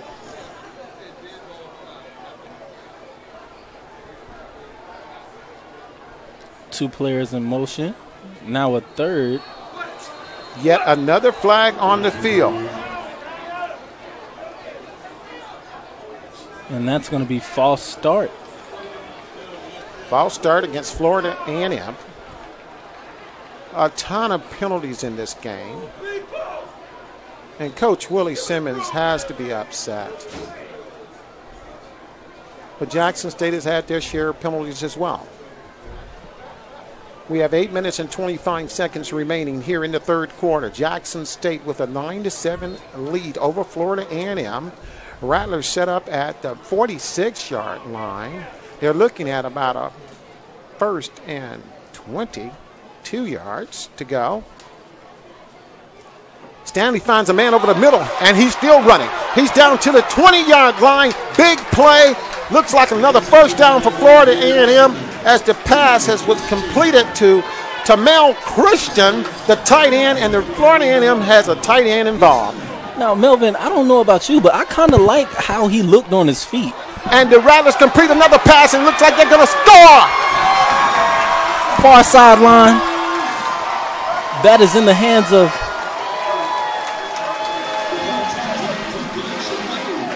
big play for Florida A&M. Willie Simmons, quick play offense. We were analyzing the other play when Xavier Smith took the swing pass out and scored a touchdown for the Rattlers, and they're set up for the extra point at this particular time as Florida A&M scores on a big play, Alfonso. And just like that, the game has changed drastically with the struggle that the Tigers have been going through with this defense. It's looking kind of shaky for the Tigers. Yahia Ali connects on the extra point, and the Rattlers go up 14-9. We have a break in the action. We'll take a timeout on the field. You're watching the MEAC football on ESPN3. To show up on game day, imagine what could happen the rest of the week. Welcome back to Bragg Memorial Stadium here in Tallahassee as the Florida A&M Rattlers have a 14-9 lead over Jackson State University. Florida A&M on an impressive drive ended by a 19-yard pass play from Ryan Stanley to Xavier Smith as the Rattlers offense is starting to crank up. The kickoff goes out of bounds, and that's going to result in a flag as Jackson State gets ready to start their offense. So Alfonso, the Rattlers, despite the laundry on the field, get an impressive drive together, drive down the field, and an impressive pass from Stanley to Smith. It's exactly what this team and what this stadium needed to see, for that matter, because these guys have been struggling against themselves primarily. The penalty game has been killing them, which has been themselves. So that makes it, you're able to see what you can do if you just get out of your own way, and you need to see that. Jackson State, first down and 10 yards to go. Ball marked at the 35-yard line. Ponder is running, and he has a little running room, more running room, and he gets about 8 yards on an impressive run by the junior college transfer, Derek Ponder. Just refuse to go down there, and that combined with the fact that Rattler defenders really aren't wrapping up when they get to the ball, it's just going to make that happen 9 times out of 10. Second down and 2 yards to go. Ponder back to pass. He's looking, being pressured there by the Rattlers. He throws downfield and completes the pass to his receiver at the 39-yard line. Tigers on the move. Ball is going to be spotted at around the 37-yard line. Impressive drive going for the Tigers. 2 strikes, 2 positive gains, and a pace that is still being held because they're right back on the ball. Ponder back to pass, being pressured by Rattler. Throws this one away, and it'll bring up second down for Jackson State. Ponder has been hurried a lot tonight, but he does a great job of getting that ball away before he's sacked. He's a key player in this air raid offense that Jackson State is trying to reestablish. They have a new offensive coordinator that they brought in this year, and he has implemented a passing game from a team that was a primarily run-oriented team. So the Tigers are starting to pick up their passing game as they look at a second down and about 8 yards to go. And on this time, they'll fake the run. Again. Their running back finds pay dirt on the right side as he moves up, and he's still running, and he's down to the 10. 7-yard line. Impressive play as he made something out of nothing, and the Tigers are in business inside the Rattler 10-yard line. And Melvin, that's about the 3rd or 4th time tonight that the Tigers have gotten pretty decent, if not big gains off of just reversing the field. So that just shows you that those defensive assignments we said that the Rattlers have to get back to, they're not getting to them. Impressive run by Keyshawn Harper. Watch him break a tackle here as he continues to run. It looks like he was knocked out at around the 5-yard line, but he showed some tremendous athletic skills as he reversed field here, as he made a couple of Rattlers miss right here. And he finds a little running room as he breaks to the outside, a missed tackle there by Florida A&M, and a great run by the young man. And that's just the 1-2 that we spoke of earlier all day. This Rattler defense has done a fairly decent job of holding them up. So he gets his opportunity to shine. I'm sure those guys know it's a televised game going on right now, and he took advantage. Got a shot there of the Rattler end zone, and that's their investor, champion investors in the end zone. They sold out the end zone this year for Florida A&M. As Jackson State is set up at the Rattler 3-yard line, first down and goal to go as the Tigers are threatening. Let's see if these Rattlers can stand up yet again. Ponder back to pass, looks, and passes incomplete as he tried to connect with the screen pass. And that was not. He missed King Young in the end zone. That was not forced by the defense. That was just a drop on the receivers. And Keen Young, as you said, wishes he came up with that one. 2nd down and goal to go. Jackson State driving inside Florida A&M's 5-yard line as they're threatening to take the lead. And the give this time is to the running back, Keyshawn Hopper, who is stacked up by the Rattlers. As a matter of fact, he lost yards on that play. But the referee is going to put the ball down at about the 6-yard line, so he lost about 3 yards. It's going to bring up 3rd and goal for the Tigers. Ball marked at the 6-yard line. And that's Elijah Richardson. We're calling his name yet again. He's made a few plays tonight, and he steps up for his defense there, representing for Port St. Lucie, Florida. Jackson State, 3rd and goal. Ball marked at the 6-yard line as the Tigers on an impressive drive. Ball marked at the 6-yard line. Ponder back to pass. He's looking. He's being pressured. Now he's being pressured. And he throws to the end zone. Caught. Ball is caught. Touchdown, Jackson State. As they take the lead. He bought a lot of time right there, Afonso, as he sprinted out. Defense had broke down. Great catch. Watch this play as he goes up, makes the catch, gets the foot down, and Jackson State regains the lead on a great pass from Ponder. And it looks like they're going to go for 2. And this would solidify a 3-point lead for them. It doesn't really make sense to go for the PAT. So let's see if they can go ahead and get these points on the board. But that was a stop that the Rattler defense definitely needed. Didn't get it. We spoke of Stanley being able to create, and Ponder showed us a little bit of what he has in his bag right there. We have a timeout on the field. Jackson State just scored on a nice pass play. And they call timeout. They have a 15-14 lead, and it appears that they're going to be going for 2 to increase their lead to 3. An impressive drive by Jackson State as they get their passing game going. Definitely. It was quick, precise, and just well executed on behalf of the offense, and that's what we have not seen from them today. Let's see if they can really put the capital T on it right here with the 2-point conversion. So the young men from Jackson, Mississippi, showing a lot of character as they have retaken the lead, 15-14 over Florida A&M. We're in the 3rd quarter with 5:22 to left. And they're going for 2. Ponder back to pass, swings the ball out, and the running back falls down. Okay. And that's going to nullify the play. But we have a penalty on the field. And it appears to be against Florida A&M.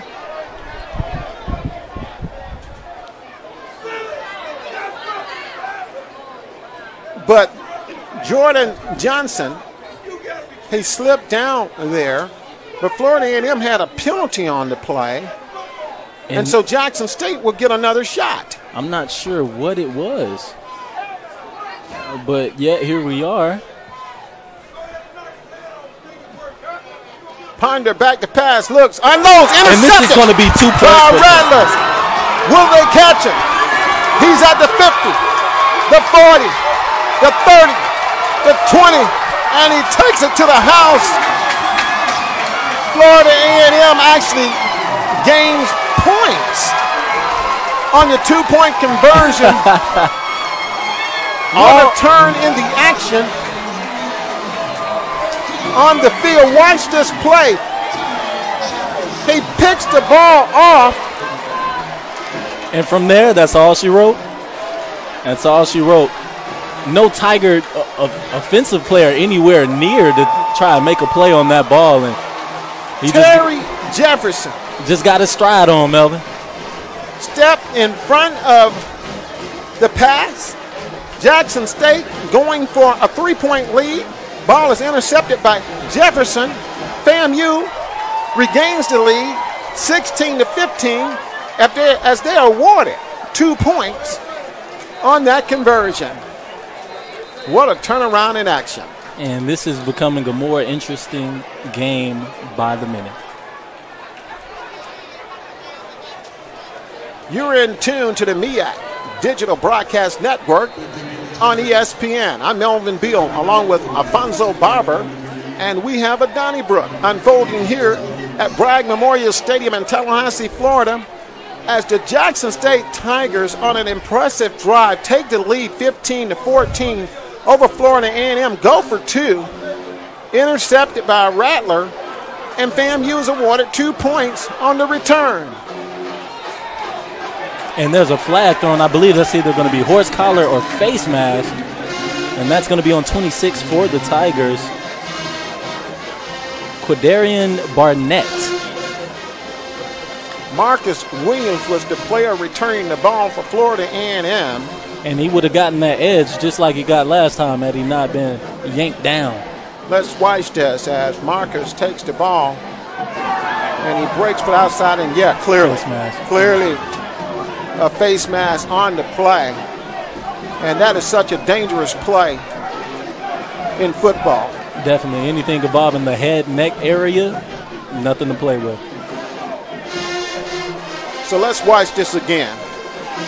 He breaks to the right. He sees a little bit of pay dirt, and he is brought down, and it's clearly a personal foul. But they're marking this ball back.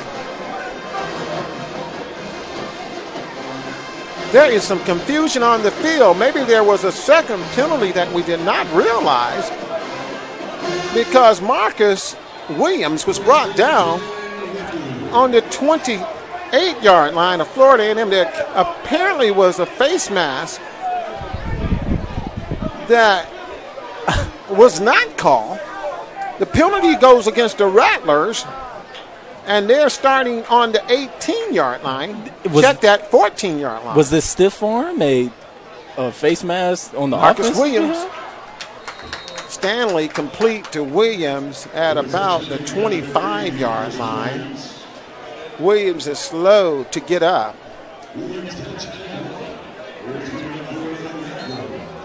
Florida A&M got a first down on that play. Melvin, I'm confused because that referee was looking right at the play, not at a blocker, not at anyone else. So, in my opinion, it had to be an offensive face mask. Florida A&M, ball set up at the 24. The give is to the Rattler running back. He's got a little pay dirt. And then there's another flag on the field. That has been the story, folks, of this afternoon. Penalties galore between the Rattlers and the Tigers. That was Ricky Henryless, the ball carrier for Florida A&M. And now that's going to be, they're calling holding on Florida A&M. That's going to be holding on Kevin Newman. Wow.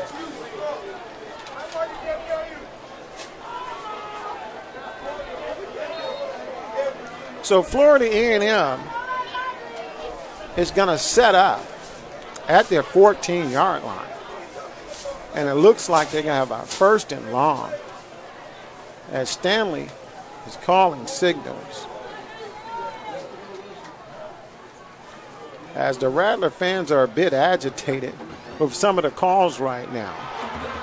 Big pass play downfield from Stanley, broken up on the play by two Jackson State defenders. 4 minutes and 7 seconds remaining in the third quarter. Florida A&M 16, Jackson State 15. Florida A&M is set to go for a second and about 20 yards.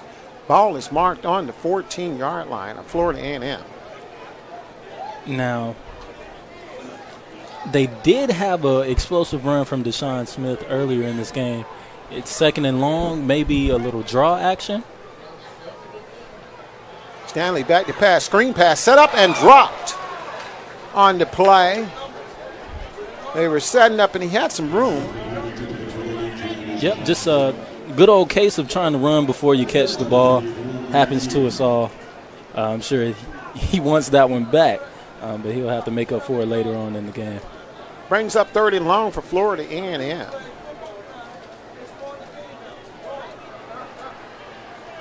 As the Rattlers trying to hold on to a 1-point lead. Jackson State's defense playing well. 3rd down and another penalty on the field. I haven't seen this many penalties in a long time, Alfonso. Yep, to all the folks, ladies and gentlemen back home, we are throwing a penalty party in Bragg Stadium. Please, free entry. All you have to do is bring a yellow flag. That moves the Rattlers up 5 yards. Melvin, I agree. If I have seen this many flags, it's been a long time since, and on both sides. Looks like about 3rd and 14 for the Rattlers. After the penalty yards were added. Stanley back to pass. He looks, he passes, and completes the ball to Chad Hunter at about the 36-yard line. He's got to look at those sticks, though. That was it's a little bit short. It was a little bit short, almost like it doesn't count, as you see the kicking unit coming onto the field. Back deep for Jackson State will be Warren Newman. Set to kick the punt is Chris Fadu for Florida A&M. See if he can get some distance on this punt and pin the Tigers. A mishap on the snap. More laundry on the field. And the Rattlers are praying that this is on the Tigers. That would give them a 1st down if they could get this penalty. And it is not. That was a false start against the Rattlers. Wait a minute. Jackson State is getting the ball. They declined the penalty, so it's now their ball on change of downs. Jackson State looking good in great territory as they mark the ball at the 28-yard line of Florida A&M. We have 3 minutes and 24 seconds remaining, and Jackson State is back in Florida A&M territory in great shape. You imagine that this is not only messing with the psyche of the defense, but also the fatigue aspect of things. This has been 3 back-to-back possessions on their side of the field. Things are going Jackson State's way at this point as Ponder is lined up. The give, and Jordan is hit, but he spent off a couple of those tackles and gained 3 yards, and looks like the ball will be down on about the 24-yard line, bringing up 2nd down and 6 yards to go for Jackson State. And we're set up again, split backfield. Ponder set to pass, wide open, looking down in end zone, intercepted by a Rattler. That's exactly what they needed. Only thing that could have been better is if he fell down in the end zone, but the Rattlers will take over possession at the 1-yard line. So the Rattlers, another penalty is on the field, but the referee picks this flag up, and Florida A&M will take over off of the interception. Oh, I believe they placed it in the end zone. So he'll bring it out to the 20-yard line. There we go. Disappointing drive for Jackson State as they were deep in the Rattler territory. Great pick by the Rattler. And he was in the end zone. And that was number 24 for the Rattlers, so Herman Jackson. Great play by Jackson. Florida A&M takes over on the 20-yard line. 1st down and 10 yards to go. Florida A&M holding a 1-point lead, 16-15. And it's Stanley up the middle. He gets about 6 yards. It's going to bring up about 2nd down and 4 yards to go for Florida A&M. And I don't know if the best way for them to do it is through their quarterback, but I think for the offense to have success for the Rattlers for the remainder of this game, they're going to have to reestablish that run game. 2 minutes and 28 seconds remaining in the 3rd quarter. Florida A&M, second down, and about 5 to go. The give is up the middle to Smith. Smith spins off a couple of players, gets about 3 yards, and is close to the first down marker as Florida A&M. And they're moving the chains, Melvin. Is moving the chains, so he got the first down. Little guy, big heart right there. Took on a defensive lineman and a linebacker, I believe. It spun off like it was hit by a mosquito. That actually was Bishop Bonnet. And he's had a couple of big plays today. Florida A&M set up at their 30-yard line. First down and 10 yards to go. The Rattlers. Bonnet still in the backfield. And the give is to Bonnet again, who finds about 2 to 3 yards before he's stacked up by a host of Jackson State players.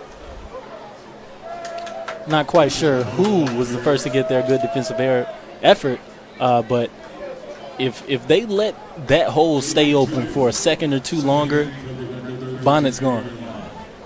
He's gone. And he was just about to turn it up but ran into a defensive lineman. Great job by the defense of Jackson State. Darren Barnett on that tackle. Florida A&M looking at a second down and about 8 yards to go. Bowers in the backfield and Williams for the Rattlers at wideout. Stanley back. He finds his receiver who slips a tackle.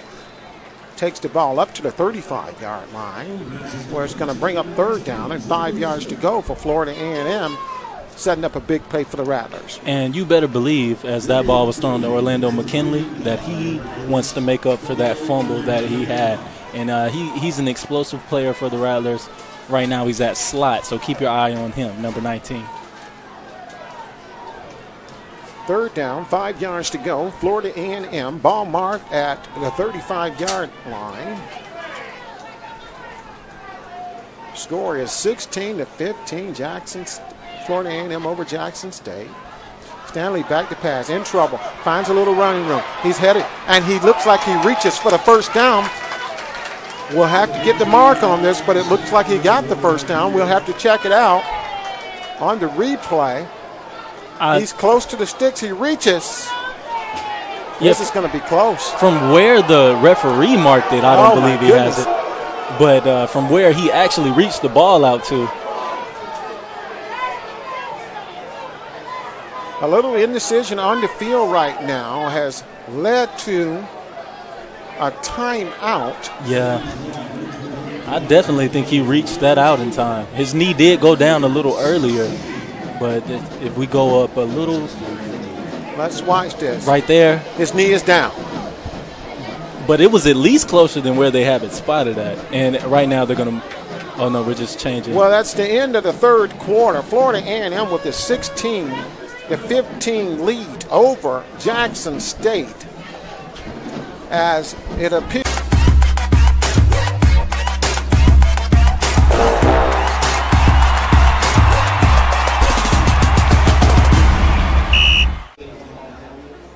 Welcome back to Bragg Memorial Stadium, where Florida A&M holds a 16-15 lead over Jackson State.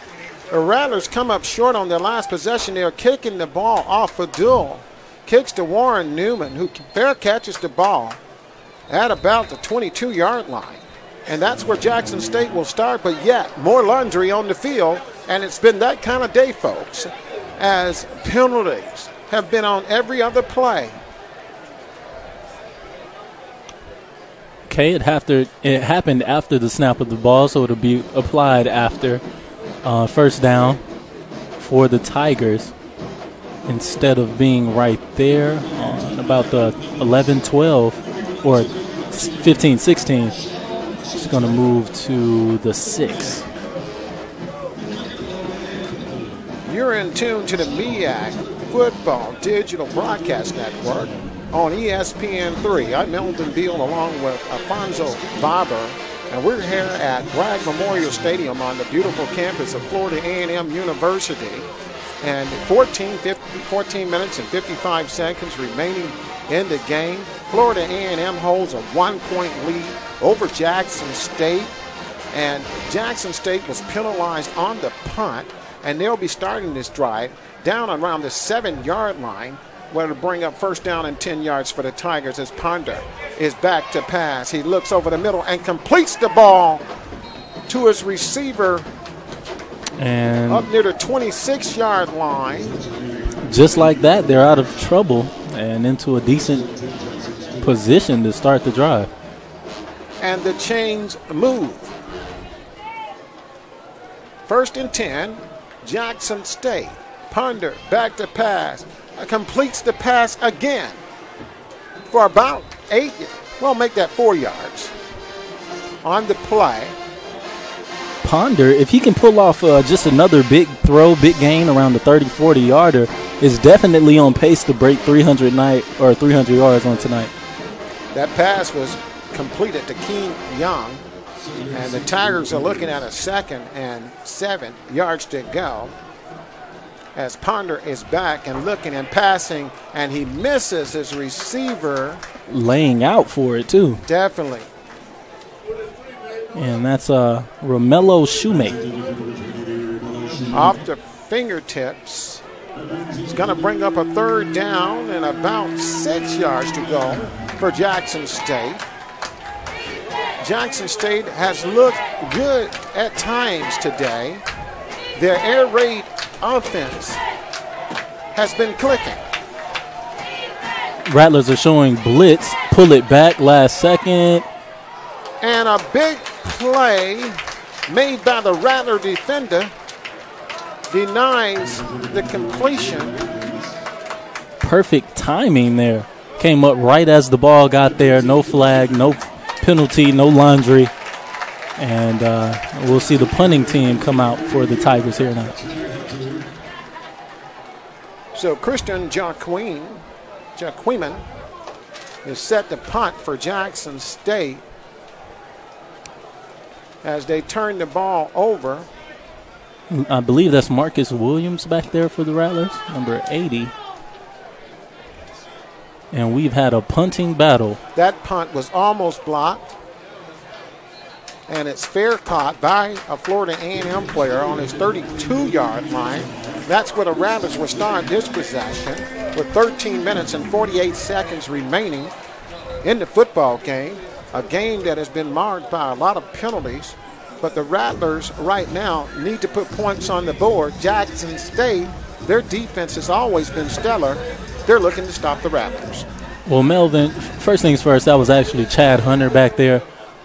Second things, for second, both teams just have to clean this up for sake of next week, if nothing else. You just can't move forward on this note. It's just way too sloppy of a game thus far. Pass complete, and he breaks a tackle, and he's still running. And that's McKinley. Keep your eye on him, Melvin. He's looking good. He comes up hobbling, so I'm not too sure about that. But he picks up the first down and some more on that play. Big play from Stanley to McKinley. Rattlers set up at the 44-yard line of Jackson State and driving. Stanley back, and whoa, what a hit. Big hit. Fumble. And Jackson State takes over. Turnaround just like that. It all started with Chad Hunter being hurt. He was the first option for Stanley right there. Stanley knew he couldn't go to him because he's hurt. And as he was looking down the field for someone else, just nailed in the backfield. Forced fumble, Tigers take possession. What a turn in momentum. Rattlers driving up there. Big play from Stanley to McKinley that pushed the ball down into Jackson State territory. And then Stanley back to pass the ball, and he's hit. There's more laundry on the field. It looks like there's a penalty that's been assessed against Jackson State. So the ball is going to be moved from the 41-yard line. That was the point of contact where the Jackson State player recovered the fumble, and it's a big penalty that's going to set the ball back into Jackson State territory at the 44-yard line. But that was a big hit. Definitely was. Good to see Stanley get right back up. Doesn't look like he's injured at all. And I actually think he had something to do with that penalty Looked like one of the defenders was taunting him as he walked off, and the yards adds up to about that. First down, 10 yards to go, and the give is to a Jackson State player who finds pay dart. And it stood up. After about a 7-yard gain, that's going to set the Tigers up for a 2nd and 3. And that was Jordan Jensen with a nice run for Jackson State.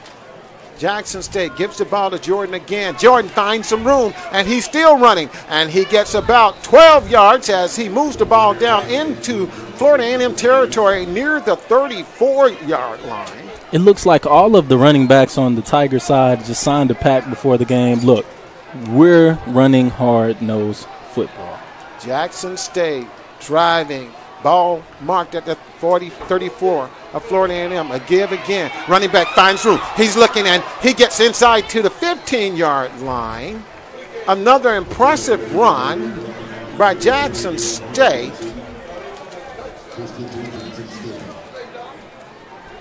A run by Terrell Kennedy III has set the Tigers up inside of the Rattler 20-yard line. They're in the red zone. And Ponder, it gives the ball in again. And now there's flags as Terrell Kennedy III is hit after about a 1-yard gain. We'll have to take a look and see what the flag is all about. It's going to be holding on Jackson State. We have 12 minutes and 1 second remaining in the game. Florida A&M holding on to a 1-point lead, 16-15 over Jackson State in a game that has gone back and forth. Penalties, turnovers. Jackson State looking at a first and about 15. Balls marked on their 25-yard line. Rattlers still rushing 3. Ponder gives the ball inside. And that's how you step up there. Who was that? Again, that's DJ Phillips. Pretty decent game there, but the way he steps up and fills the hole right there before they get running, they need to continue that to stop all these big plays from happening on Jackson State side. Second down, and it looks like about 13 for Jackson State.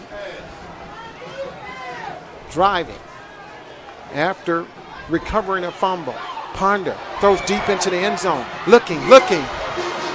And the ball is caught out of bounds. Let's watch this. He caught that ball, but he missed it. He missed the ball. Yeah, he dropped it. And yes. That's a tough catch. Yes. Any receiver knows that over the shoulder, snapping your neck around is going to be tough locating the ball. But in instances like that, you have to have it. Third down for Jackson State. Ponder back to pass, getting heat. Screen pass out to his running back who has stopped and brought down at the 27-yard line by a host of Tigers. It's going to bring up fourth down for Jackson State. Josh Crutchfield has been exactly that for this defense, just coming up with plays like that, not necessarily the ones that you hoop and holler about, but that's just a nice open field tackle, something that the Rattlers need more of from more of their players. Christian Jaquinan set to attempt a kick. This one looks to be in the 42, 43-yard range. The kick is up, and the kick is good. And Jackson State regains the lead. We're in a seesaw battle here in Tallahassee.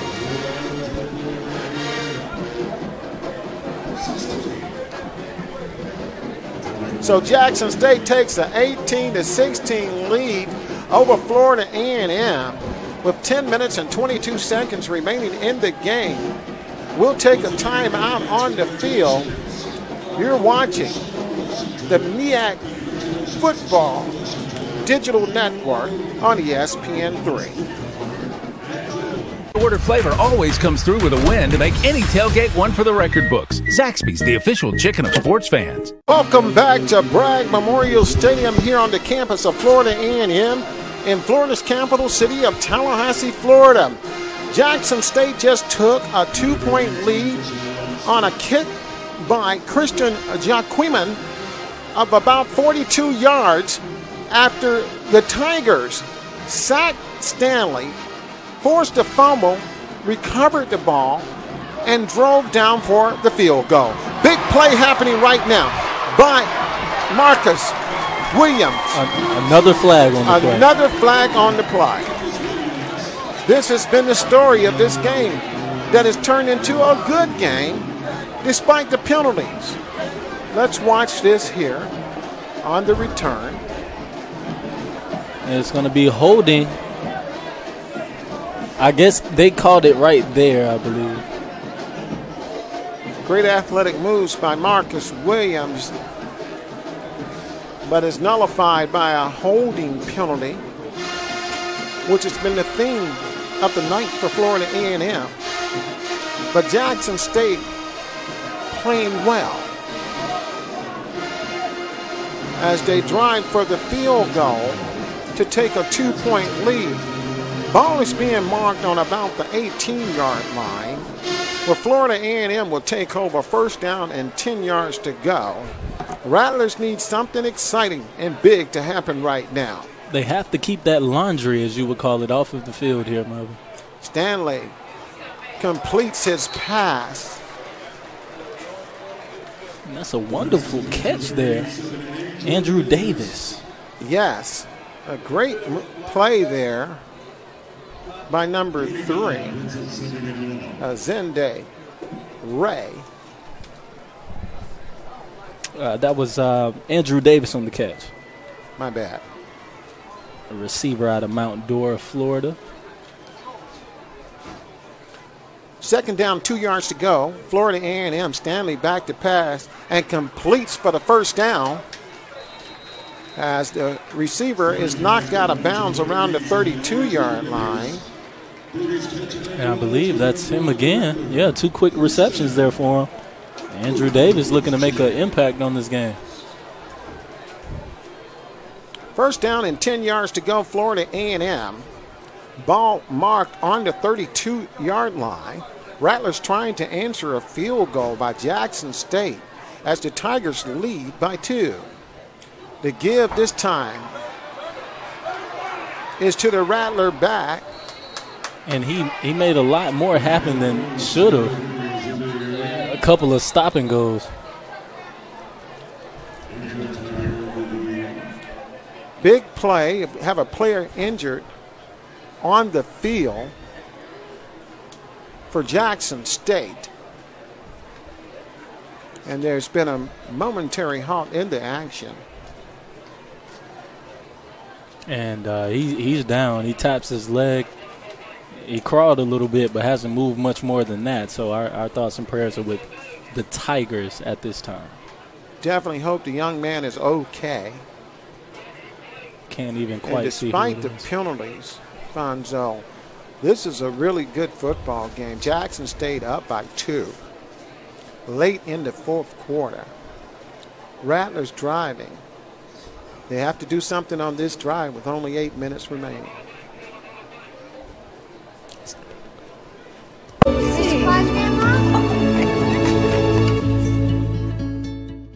To Bragg Stadium, the injured player for Jackson State made its way off the field. Khalil Johnson, a defensive lineman out of Jackson, Mississippi.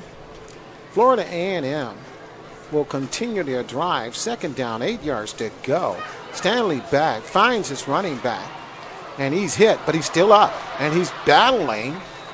Gain of about 3 on the play. He's going to bring up third down for the Rattlers. Nice, tough run, and he put himself in a position to get a face mask there. Didn't get it. Probably shouldn't have. But just that's the hard-nosed running you want to encourage in your backfield. And it's been going on all day for the Tigers. Florida A&M facing a big play right now. Third down, 6 yards to go. Rattlers battling the clock right now, facing a 3rd and 4. Ball is marked at their 34-yard line. Stanley back, completes the pass, and it's going to be a first down. McKinley. As he finds McKinley. On the quick out route, runs to the sideline, gets what he needs. Glad to see him back up and not hobbling anymore. Still has that speed. That's a timing play and a great one. Sets Florida A&M up at the 47-yard line. First down and 10 yards to go, Rattlers. Clock is up under 8 minutes now. In a crucial drive for Florida A&M. The give this time. And the Rattler player. And there's another flag. Loses Johns.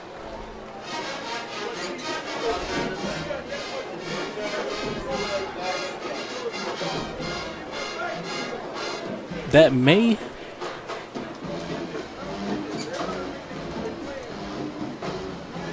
actually, the referees call holding, it looks like, on FAMU. There was also a penalty on Jackson State. Those offset. Looks like the Rattlers are facing a second down and about 15 yards. The ball is marked on their 41-yard line.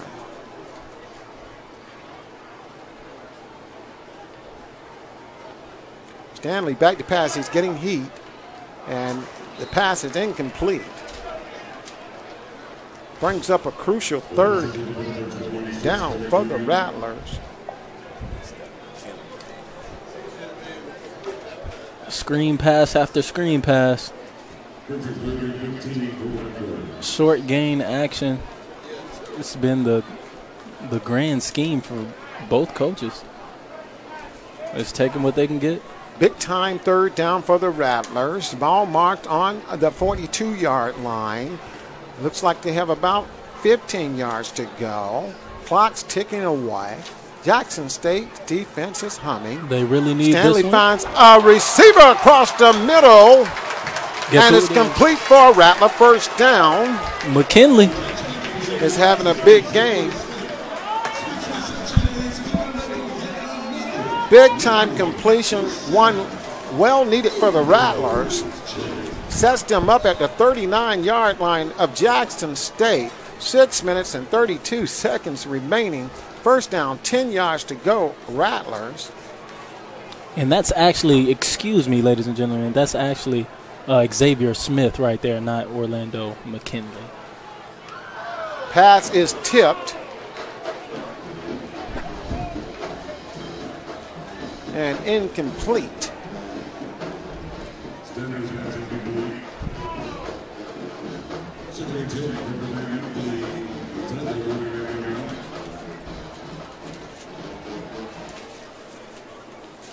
You're watching the MEAC Broadcast Network on ESPN3. I'm Melvin Beal along with Alfonso Barber.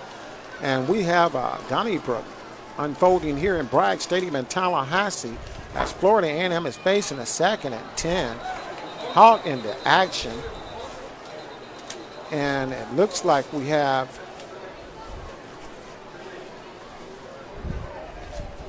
a stoppage in play. Still awaiting an official.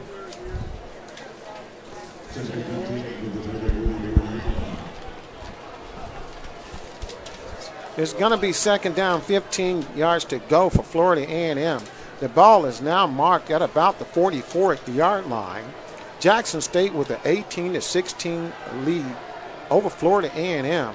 Stanley back to pass. He's looking, under pressure, breaks out, still running, and he gains about 5 yards. And he's brought down at the 39-yard line as the Rattlers are looking to strike.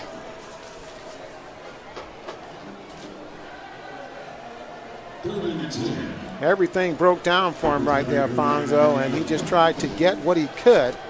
in the middle of the field, picked up about 5 yards. setting them up for third down, 10 yards to go. 10 yards to go.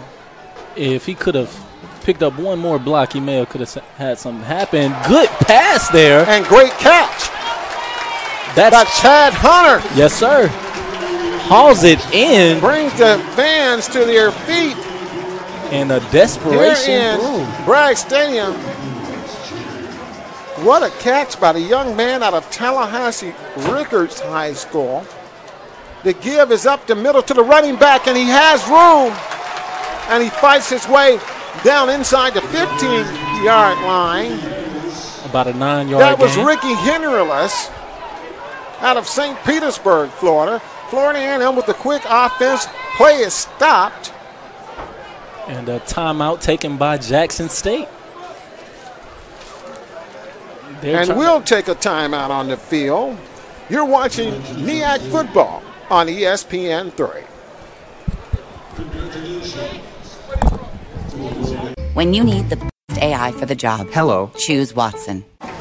Welcome back to Bragg Stadium as Jackson State holding on to an 18-16 lead over Florida A&M. Rattlers driving. They're in the red zone. Ball marked at the 14-yard line. And 2nd and 6 to go. Stanley keeps the ball, and he's brought down inside the 6-yard line by a host of Tigers. Not before he picked up the first down there. He definitely did. And they'll mark him down at around the 9-yard line. Florida A&M first down and goal to go. Ball marked on the 8-yard line. Rattlers threatening. 4 minutes and 48 seconds remaining. Jackson State holding on to a 2-point lead, 18-16. And the give is up the middle. And the Rattler player is stacked up at around the 6-yard line, maybe a gain of 2 on the play. And he's wrapped up there by Khalil Johnson, the same defensive lineman we saw pretty much carried off the field earlier. So good to see he's back out there in action. Brings up a 2nd and goal for the Rattlers. Ball marked on the 10-yard line, so he actually lost yards. Stanley back to pass. Under heavy pressure, the ball is batted in the air. And that's going to be an incomplete pass out there. It was sort of open if he would have got it in the outstretched hand of him. And could have potentially been something special. Florida A&M driving against a stout Jackson State Tiger defense. 3rd and goal. Ball marked at the 10. Less than 4 minutes remaining in the game. Still spread out. One running back in the backfield. Let's see what they have planned. Rattlers in field goal range. Stanley back, looking, passes over the middle and incomplete. Incomplete on the play. Will set up 4th down for the Rattlers. And Rattler fans are calling for a defensive pass interference. It certainly looked like some contact was made before. Not too much. And they'll have to set up shop again on this down. Try and take the lead with their kicker. Setting up what appears to be about a 27-yarder for Yahi Ali. For Florida A&M, the kick is up and blocked. The kick is blocked by Jackson State. Big play by the Tigers. Dwarfs a Rattler attempt to take the lead in the game with 3 minutes and 43 seconds remaining. And now, with their timeouts and with their defense, the Rattlers have to come up with the stop as soon as possible. Big play for Jackson State as they block the attempt for the go-ahead field goal by Florida A&M. Less than 4 minutes left in the game. Jackson State takes over at their own 20-yard line. I expect to see a blitz of some sorts from Simmons. And since this defensive line has been doing a pretty good job of blowing up when they need to, it may work. The give is to the running back from Jackson State, and he actually loses yards as he's stacked up and loses about 2 yards on the play. He's going to bring up second down and around 12 yards for Jackson State. Clock continues to run. Interesting decision here by Simmons, but if he does get a stop here, then he can afford to let the clock run. Second down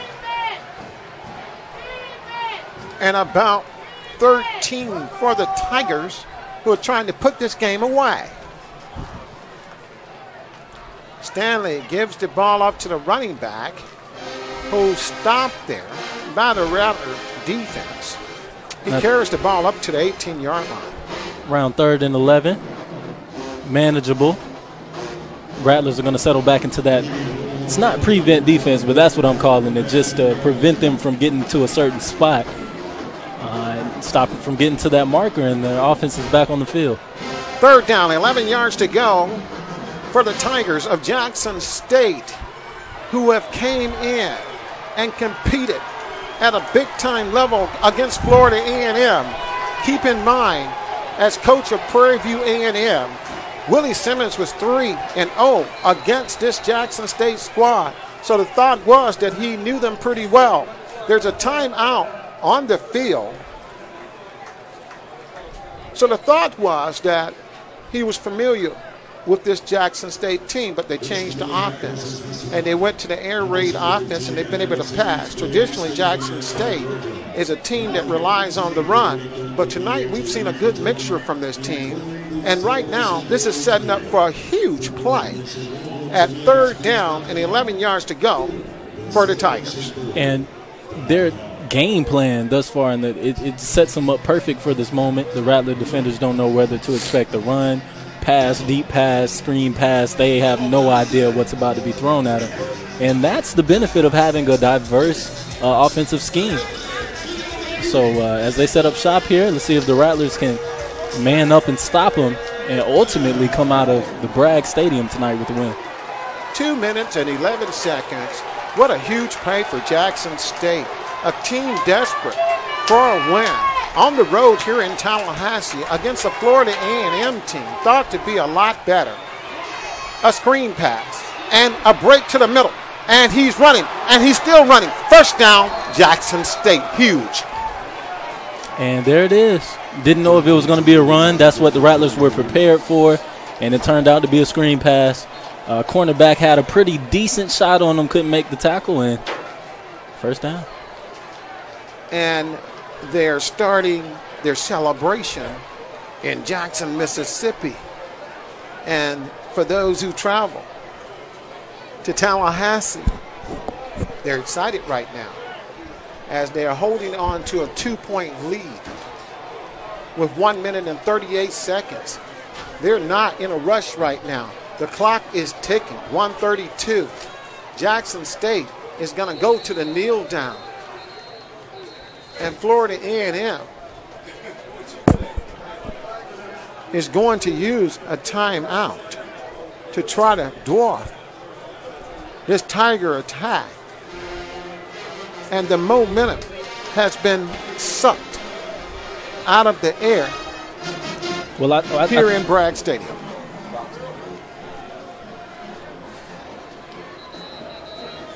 I tell you what, Melvin.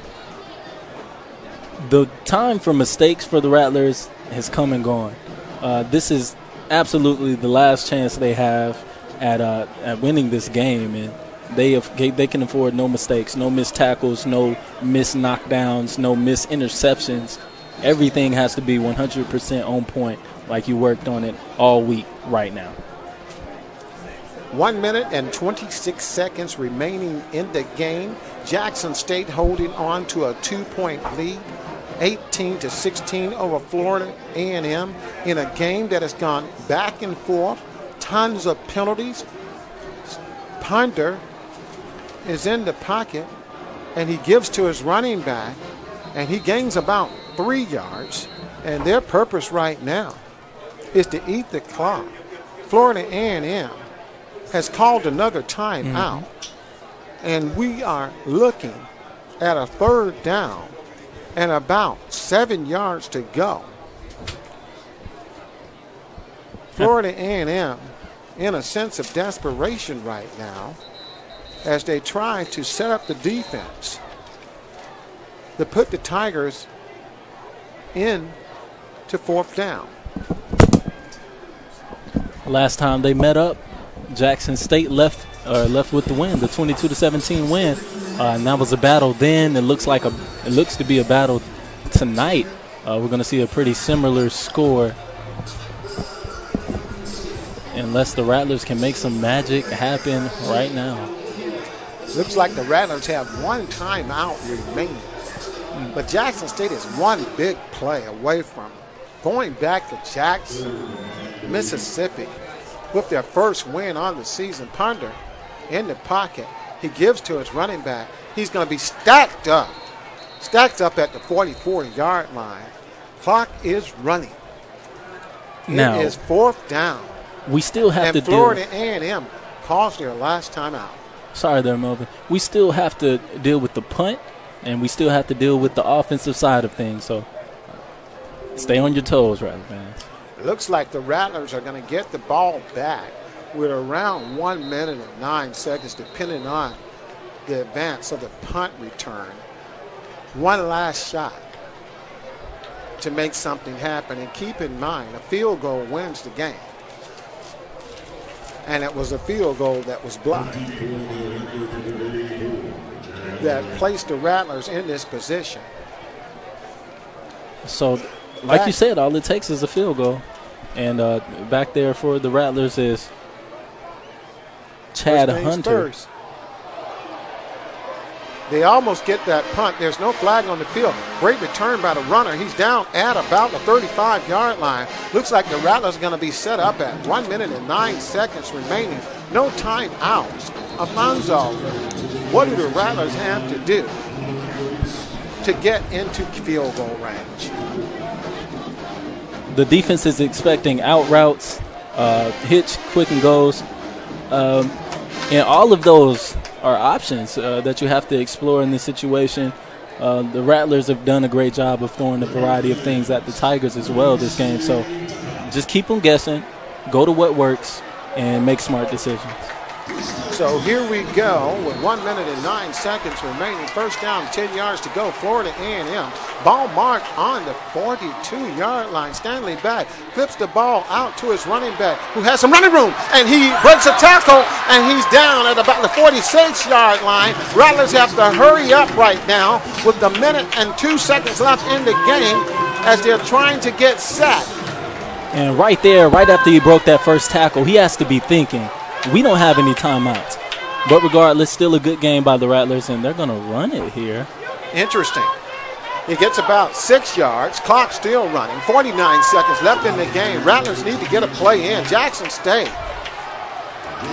is defending. I think Simmons just wanted to catch him off guard right there. Stanley back to pass. Looks complete to Chad Hunter. He goes out of bounds at about the 36-yard line. 34 seconds remaining in the game. Jackson State 18, Florida A&M 16. Rattlers driving with 34 seconds left on the clock. And they cannot afford in any way, shape, or form to be tackled in field. If they are, then they're most likely going to have the kicking team running on the field for the next play. Stanley set to take the snap. He takes the snap, and they give it to the running back. I guess they're positioning for a field goal, which will be an extremely long field goal. 29 seconds on the clock. Oh, nope. Get in the first stop the clock for a little bit there. Clock moving, 24 seconds. Stanley, deep, finds a man. It's Chad Hunter, and he's down to the... Did he tight roll? Touchdown! He scored. Touchdown! Scored with 16 seconds left on the clock. Big play. Stanley. Is that a flag right there? You know what? It wouldn't surprise me. It would not surprise me. That is a flag on the 17-yard line. We have seen a lot of those today. But that was a huge play for Florida A&M.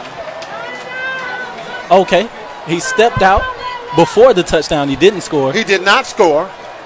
16 seconds left on the clock. And the give is up the middle, and he stopped, which is interesting because Florida A&M doesn't have any timeouts.